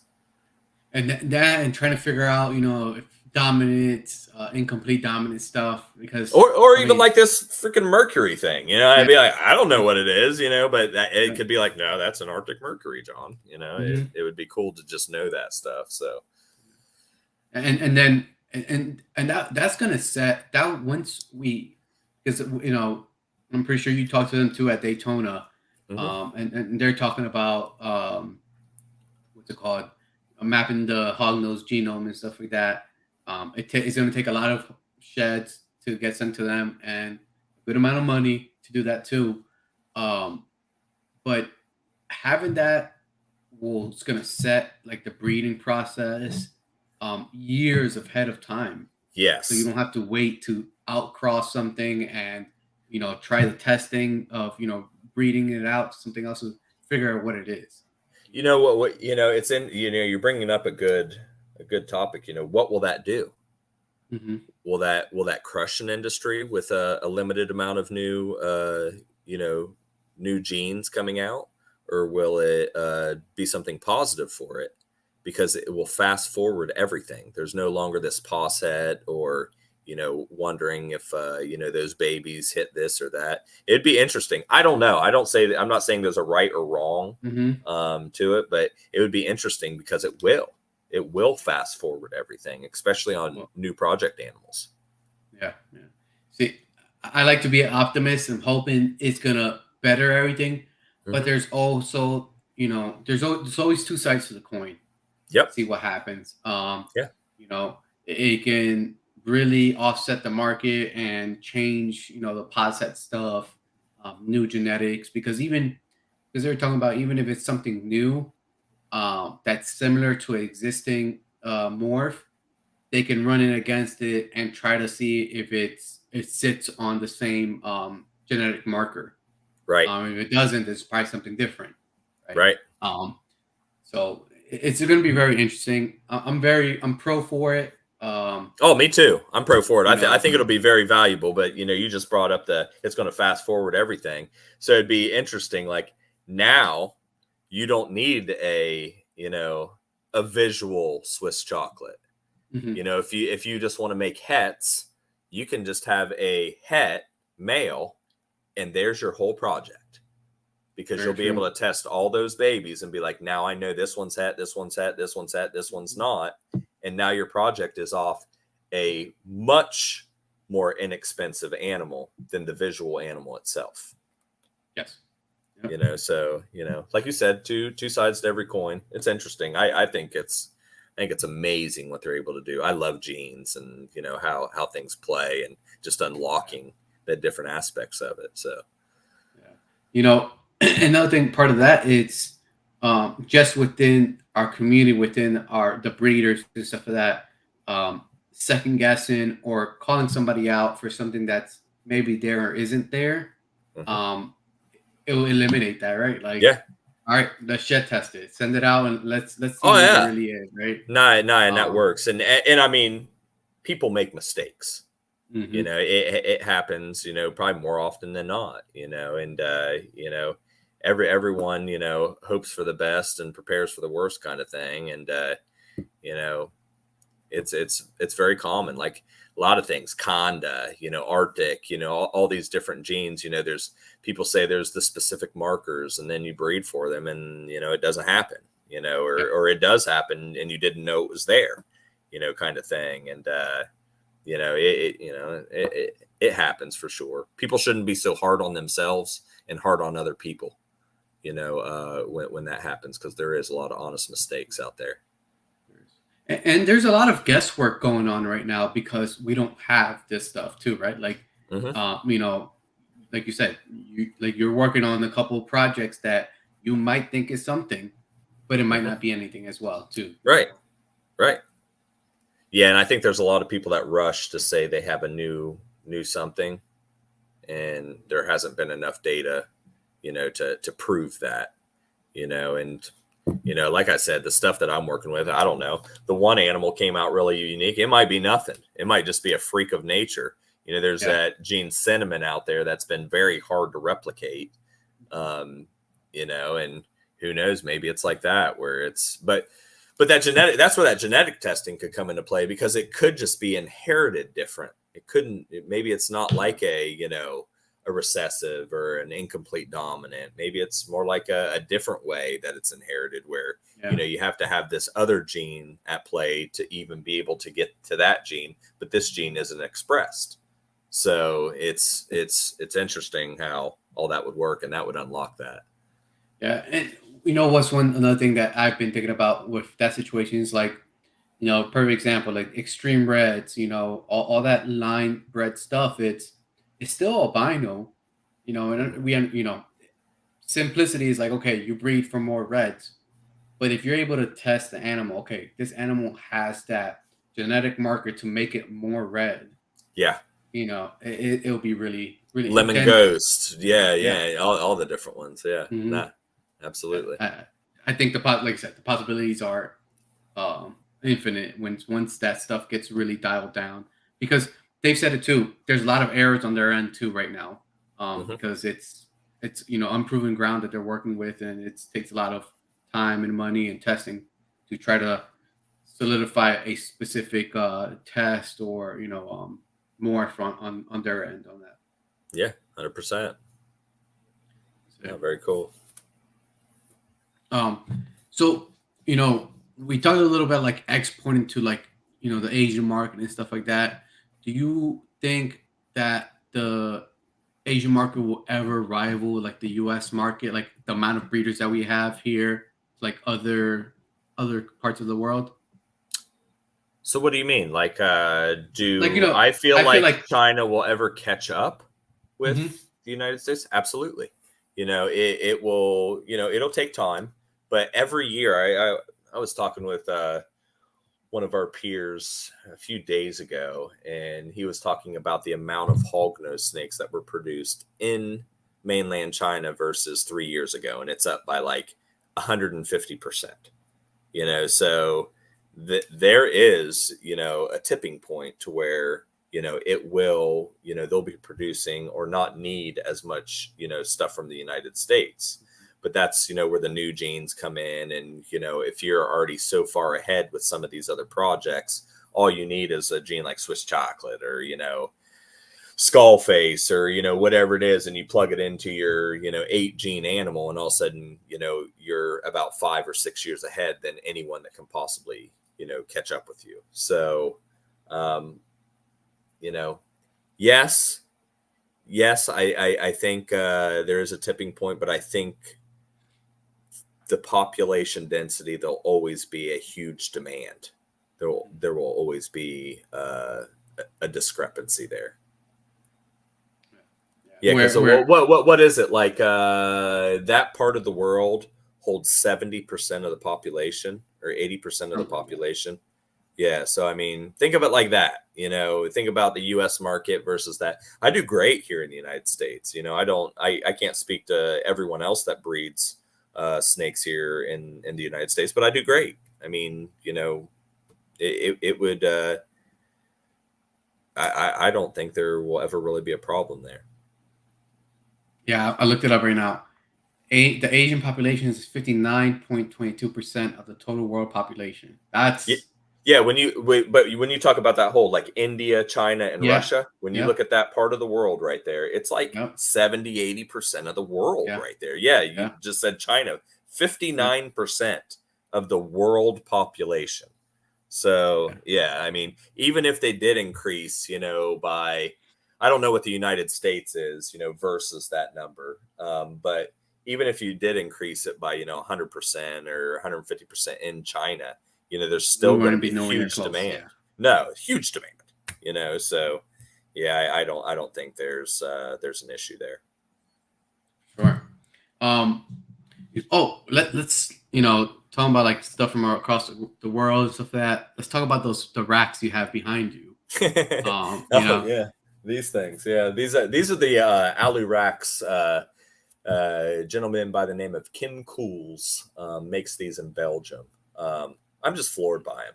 I couldn't be happier. I know Scott Russell came and picked up a couple of them. I want to say 2 or 3 weeks ago here. He got some FB20s that I had a couple extra unassembled racks here.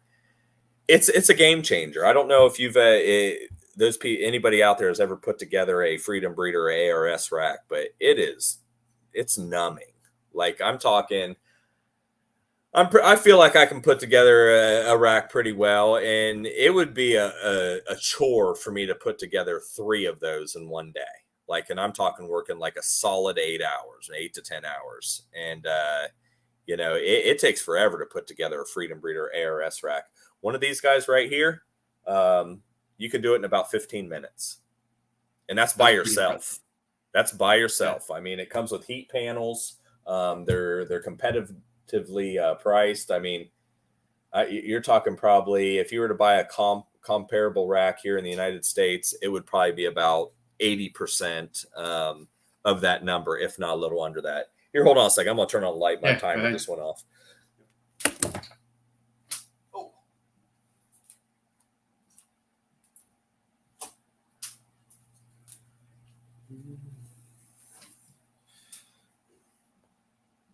There we go. Gotta have Mitch in part of it.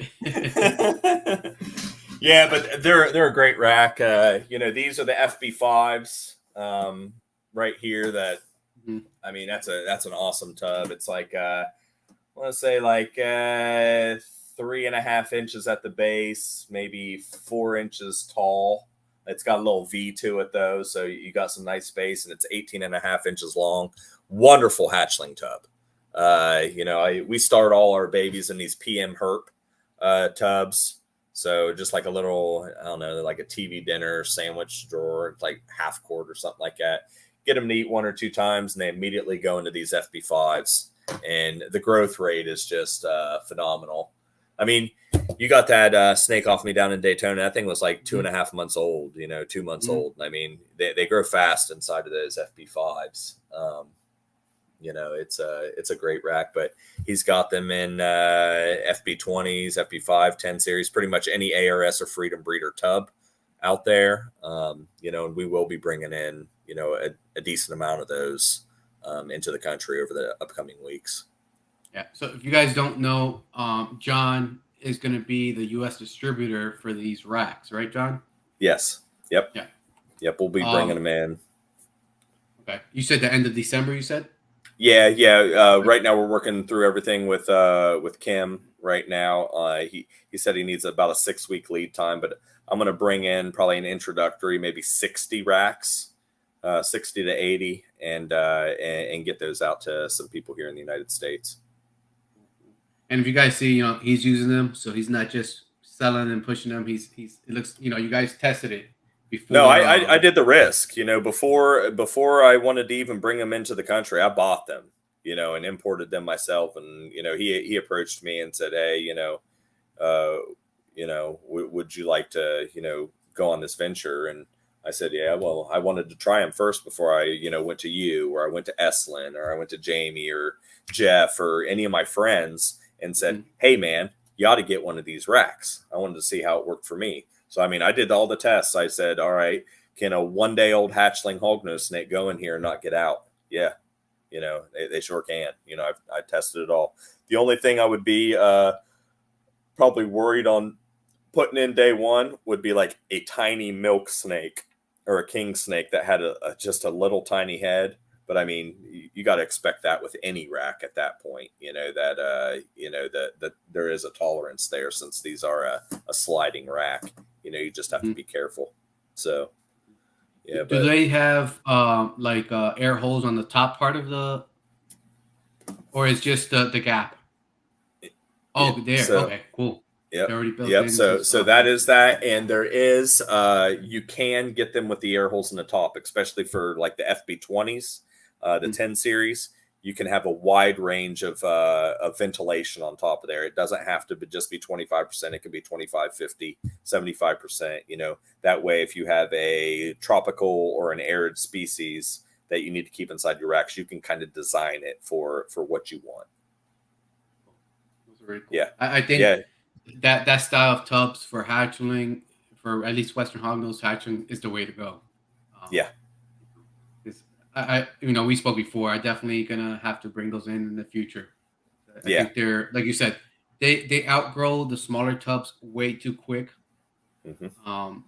So I think this is a good Yeah, and setup for a couple months. they're decent sized. You know what I Hmm. mean? So it's a nice side tub. They got the water bowl holder in there. This is an empty tub ready to put a snake into it. At any point in time. But we'll stock these like this. If you don't see a tag on it, it's because there's not a snake in it. It's just ready to be like, all right, this one's dirty. Let's go ahead and switch it out. And we have a clean tub ready to rock and roll. So. What do you like the water bowl holders? Do you have both with and without, or? Yeah, so the water bowl holders on these, so I got a reason why. Mhm. These ones are okay on the FB20s and the other series. I don't like them. It's because of my dishwashers. It's like a catch basin inside of there for like sediment and things to get into. These are so shallow and small that it doesn't really make a difference. And I've reached out to Freedom Breeder to ask if they could make them without the water bowl holder, and I think they're just starting to, or they have recently. But this one doesn't really bother me. I demoed it before I really invested a bunch of money into it. Gail would help me out actually and gave me some tubs, and I ran them through my dishwashers, and I was satisfied with how they worked for me. For other people, it could be a different scenario, but it worked good. So. Cool, cool. Yeah. Yeah, but So I like the water bowl holders. I think hognose snakes in particular. I like to tip that crap over, bro. yeah, yeah. Either that, So or you're gonna have to cut PVC pipe and all yep. that stuff. So Oh there's yeah. always, you have to get around that somehow. Yeah, 100%. It's a struggle, but it's it is what it is, and I got so many cut PVC pipes in the adult room to hold 8 ounce and 3 ounce water bowls. It's kind of incredible. So yeah. So are you gonna supply racks and tubs once you No, have everything set up? Okay, just racks. Yep, just just racks. Okay. racks. I could possibly start the tub adventure as well. I've reached out to Freedom Breeder to see if we can do some quantity discounts to get everyone a better deal. But Mhm. it seems like the best option at this point is to just source the tubs, especially if you live close to Tenley, Daytona, stuff like that, to where they'll deliver the tubs there for you for free. Yeah, yeah. That's plan ahead. You Yep. know, Yep. it's there's that's another great point you have right there.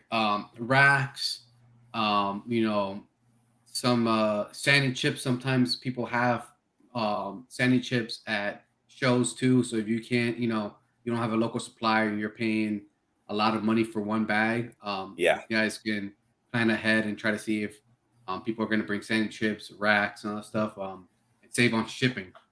Yeah, and Also, that's the biggest thing. For these guys, Mm. shipping them is going to be relatively inexpensive because they won't have the tubs. And I'm talking, one of these right here, you can fit four of them on a 4x8 pallet, and it's only belly height.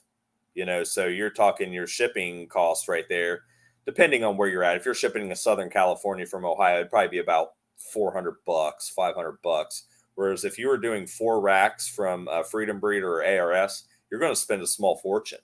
I mean, I've done it. The shipping cost on those alone, you're talking $1,400, $1,800 on two racks. So it's very expensive to ship some of this stuff. So that'll make it much more affordable that way as well. Mhm. Yeah, for sure.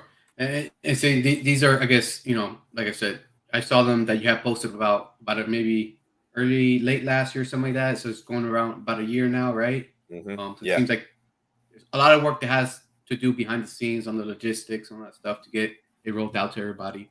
Oh So yeah, that was the biggest thing is importing. We had to recognize what the import code was for these. Nobody's really importing racks by the ton. We've got ARS and Freedom Breeder here, and we got Sea Serpents and Reptile Basics. I see you got their racks in the back. Mhm. There's all these domestically produced ones. So this was a new concept to be bringing in racks instead of having them sourced and made here in the United States. And it's still being economical to do that and to be able to compete with these other big breeders or other big rack makers. Yeah, that's very impressive to talk about, to import and still be competitive. Very impressive. Hmm. Hmm. Um, and like you said, I've heard it from multiple people about the pains to put these like ARS or Bro. Freedom Breeder together. I think that's the only thing people complain about those racks is like how hard they are to put together. Yes. Um, And moving and them, these like, yeah, I mean, you could take it apart almost just as fast as you put it together. So it's because those are aluminum, right, instead of steel. yes, yes, they're aluminum, so they're lighter weight. You could, if you're on a second floor of a apartment or something like that, and want to have a rack, you're not lugging this thing up the steps or worrying about your floor, and because those racks, they ain't no joke. Like I have them on concrete floors and in these rooms, the ARS and Freedom Breeder, like they are heavy.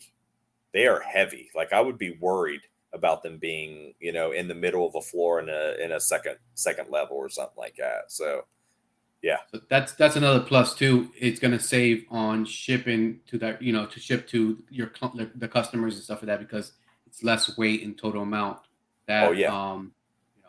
and aluminum, it's rust proof and all that stuff, so it's gonna last forever as well. Yep. It 100%. seems like a overall great product there, man. Yeah, no, I couldn't be happier with them, to be honest with you. Like I said, I wanted to get them in and demo them myself before I stood behind anything, and I couldn't be happier. I couldn't be happier. We're already at a 2 hour mark. Let's see one of those babies you were talking about earlier that you were gonna Okay. bring out, and then we'll start closing this thing up. Let's Let's see. check it out here. Let's check it out. Answer a couple questions here while you're doing that. Yeah, sure. Trinity, this rack here is a homemade rack. Actually, Aslan made it. They're like 32-quart tubs. So it's a homemade rack there. There's people still asking about how many tubs per dishwasher. I think you're gonna have to post on your Instagram like when you load your next dishwasher because Hey, I'll everybody's do very that. interested. I'll do Yeah. that. Yeah. So these ones I can do 17 per dishwasher. The FB5s I can do 9 per dishwasher. FB20s I can do 2 per dishwasher. And 10 series tubs I can do 4 per dishwasher. So that kind of puts that scope behind it. I don't know if you guys can see. Put you on solo mode there. This is that snake that you saw before. This A little is the bit high. one. There we go. Yeah. Okay, the So one I have on the thumbnail. Yeah. yeah, look at the head now. It is completely purplish. Yeah. It is just wacky with this. So this came out of this is a little female. This came out of a Arctic Conda het permafrost times Arctic Conda het permafrost. So who knows what it is, but its head has just turned the same color. And in the picture that you brought up on my Instagram, its head wasn't this color. So all this color saturation is coming in since then. And the splotching of the pattern on the side walls is Yeah. pretty interesting too. That's really cool. Yeah, it's wacky, man. Like That's this really side is, it's just an incredible animal. But so Arctic Arctic permafrost to Arctic permafrost, het permafrost. Yeah, Arctic Conda het permafrost times Arctic Conda het permafrost. So possibly could be a super Arctic permafrost, then, right? Could be. Have no idea. Yeah. I know Gail would have, asked me some questions about it and said I thought it would be grayer. It's grayed out quite a bit. So I don't know. This is an Arctic permafrost. There we go. This is a incredible snake right here too. Yeah. She's just beautiful. But she's always angry right now. Very, very cool. That'll be a neat snake to watch get big, man. I'm real happy with this. It's funny because I love females for that reason. Once they get to that really good size, yeah, you can definitely see the details of the colors, the patterns, the little minute details that sometimes on a smaller male is hard to see. Oh yeah, 100%. Let me see if I can find something else here. Cool.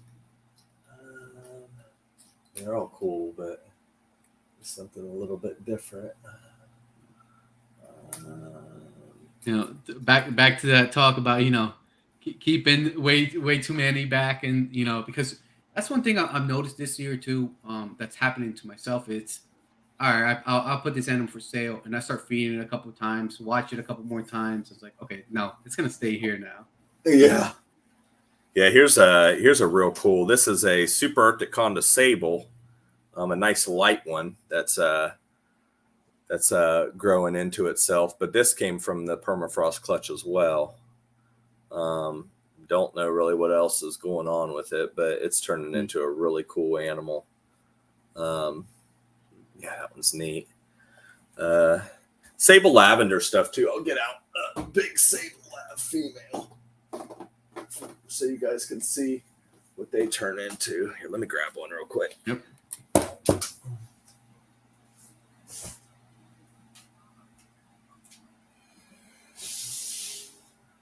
What's up, Joe? What's going on? Jeremy, Worthless Morphs, thanks for joining in, man. Thanks.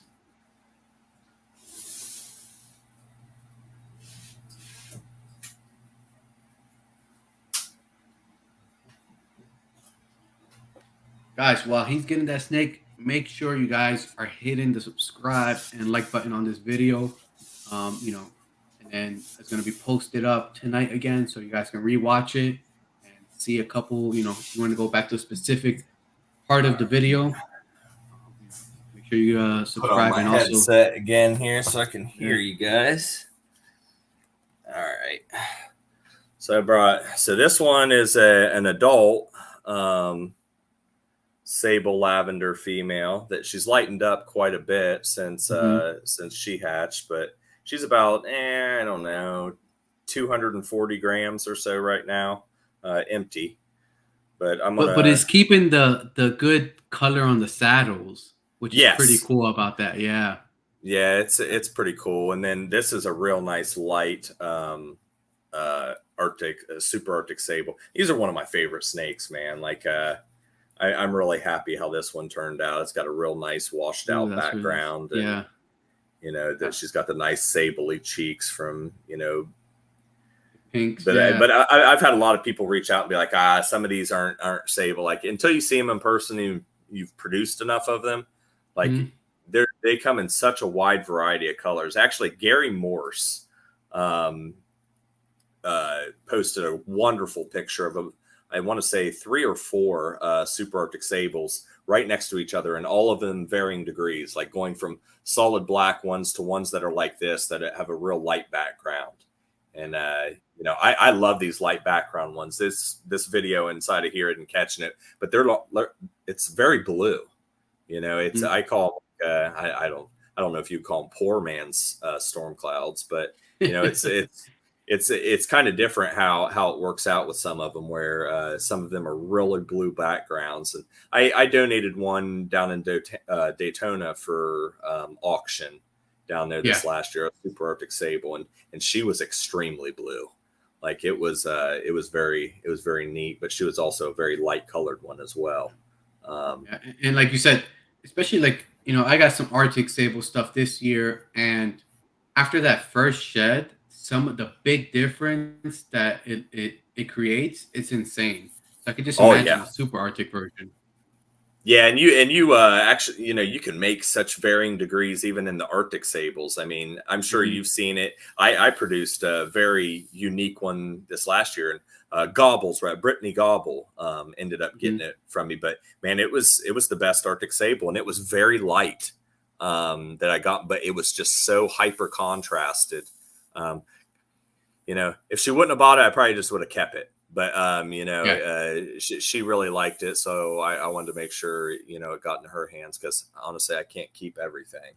Um, for sure. so as much you as I'd know, want to, it's interesting. Like those snakes you put up for sale, and you're like, well, if it doesn't sell, I'm gonna keep it anyways. yeah, yeah, and Almost hoping it doesn't sell. yeah, and you put an exorbitant amount of money on it, and somebody comes along, and it's like, oh, I want it right now. And it's like, Hmm. damn, man, really wish you wouldn't have wanted that, but all Yeah, right. sure. Here, I'm gonna put these away, and then I'm gonna Sounds good. grab Yeah. a super Arctic condom Mai Tai, so you guys can see Okay. that. Cool.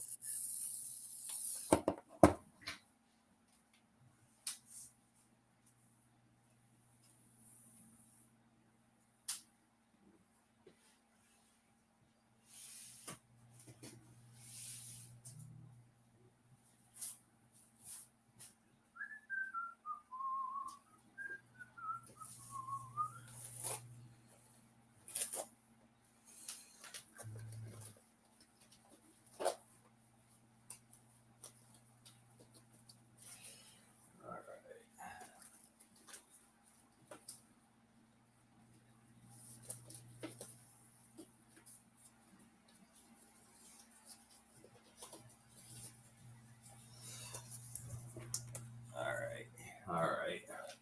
Those gloves aren't working great with my hands, but I got them on. Let me see here. Super Arctic Mai Tai here. What is super conda? Is this year the first you produced the Super Arctic Mai Tais, or was it last year? 2 years ago. 2 years ago. Okay. Yeah, I've produced them for the last 3 years now. Okay. Um, Last year I let a couple of them go to some friends, and then this year I pretty much let all of them go except for though I made a male super Arctic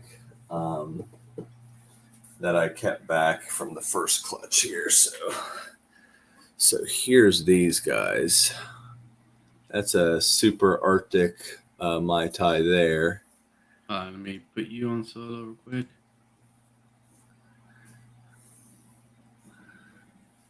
Oh, that's nice. There's the first super Arctic. Very, very rich. I wish it could catch the pattern a little bit more. And then here's one from the second clutch, a conda. It's interesting how the conda interacts with Super Arctic sometimes. Yes. And yes. That's very cool. Think about that, like, because it doesn't just change the pattern; it changes coloring too. Yes. Yes, 100%. I mean, look at a lot of condas out there. If you're breeding just that gene into another single gene, it lightens it up a lot of times. Like you can see it right there, like the two differences between them. This guy got a nice long tail. Keep him to breed to some other cool stuff. And then I got a super as well. Is that the one that's on Morph Market, or is that a keeper? I think so. Yeah, I think I think AJ put it up on Morph Market. I'm not a big fan of Super Conda, so yeah. Oh, she wants to bite me. Okay, but she's a cool one too. But I do like how Super Arctic and Super Conda mixed together to get some of that ink stripe going down the back and things like that. I think that's neat, but another little you still get some of that color still in there, some contrast. Yeah, that's really cool. Yeah, they're neat snakes. Like I said, these are fun to make, but even even some of the wild types that pop out. I've been refining my own red line now. I didn't buy any. I really like those raging reds. I think they're pretty. But I've produced some red stuff that looks similar, that I've just started keeping back, and I'm gonna start refining that over the next decade or however long it takes. Galewood's done a wonderful job with that color blast stuff. Yeah. That he made. Yeah. I'd like to I get my picked hands up on it a one day. picked up a Purple Line Extreme Red Super Conda albino from him last year. Oh, wow. Atlantic, and that thing is crazy, like orange red. Really cool. I got yeah.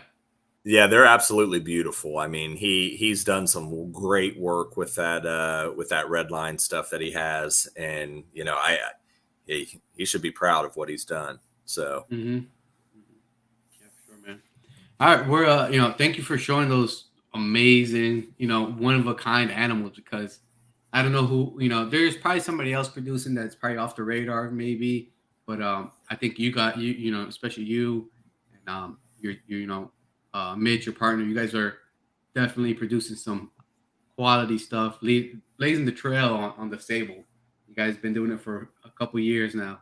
Thanks, That's man. really cool to see. Yeah, it's been lots of hard work, and I could sit in here with you guys for hours. I wish we had like a better overhead camera so we could really capture everything, all the real colors behind it and stuff. But there's so much cool stuff. I mean, I've got visual sable lavenders in here, and they're little baby ones that are just so highly contrast. I mean, lemon ghost stuff. I'm real happy with that. All the other different Arctic Conda Mai Tais, and I mean, the list goes on and on, man. There's so many cool snakes. So, you know what I tell people, especially when I go to the shows, and I've vended a couple now. It's one of the cool things about hognose is, like, I'll get the question, "Oh, is it gonna stay this color? Is it gonna brown out and stuff like that?" I go, that's one of the great things about hognoses.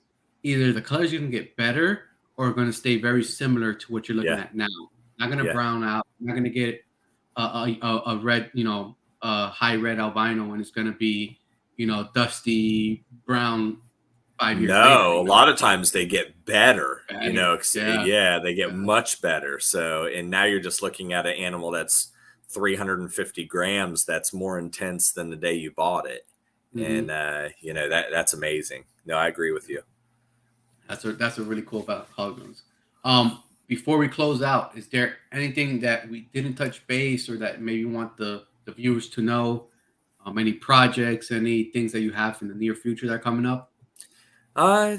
Not really. I'm pretty transparent. I got I call it the RHS stuff.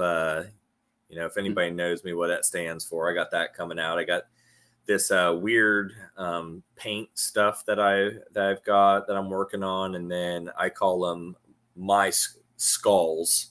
It's this gene that I'm playing around with. If anybody wants to see it, I can get them out, or I'll post them to your. Well, I'll do a little post to your page as well, so people can see some of that stuff, and and what it's doing to the pattern and color with the siblings and everything like that. It's kind of incredible. But like I said, I'm transparent on everything, and I hope more people get into hognose snakes, so we can just see more incredible things happening. Your future is bright. I hope to see you do wonderful things here in the hobby. So thanks, man. Thanks so much.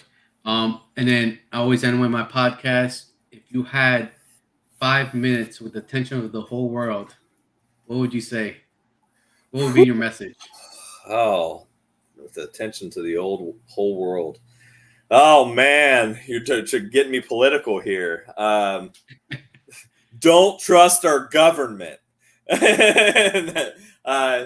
man. I mean, it's time to start, putting your own destiny into your own hands. So don't ever let somebody tell you how to live your life. And if you can dream it, you can make it happen. So dream big and work hard. Anything can be accomplished. I hear that. That's a great message. All right, John. Thank you so much. Thank you everybody that joined us tonight. We We had a great 2-hour conversations. Great topics. I'm definitely gonna cut up into little shorts and put it out there, back out there to the Instagrams, and I'll tag you. And guys, if you guys rewatch this and have a question for John and myself, comment below. And if I don't have the answer, I'll reach out to John and I'll reply to your comment on the replay for this video. Again, thank you, everybody. Make sure you subscribe, like, and comment on this video. We'll see you guys here in the next 2 weeks. We got another great guest coming on. John, stay back once we end. Good night, everybody.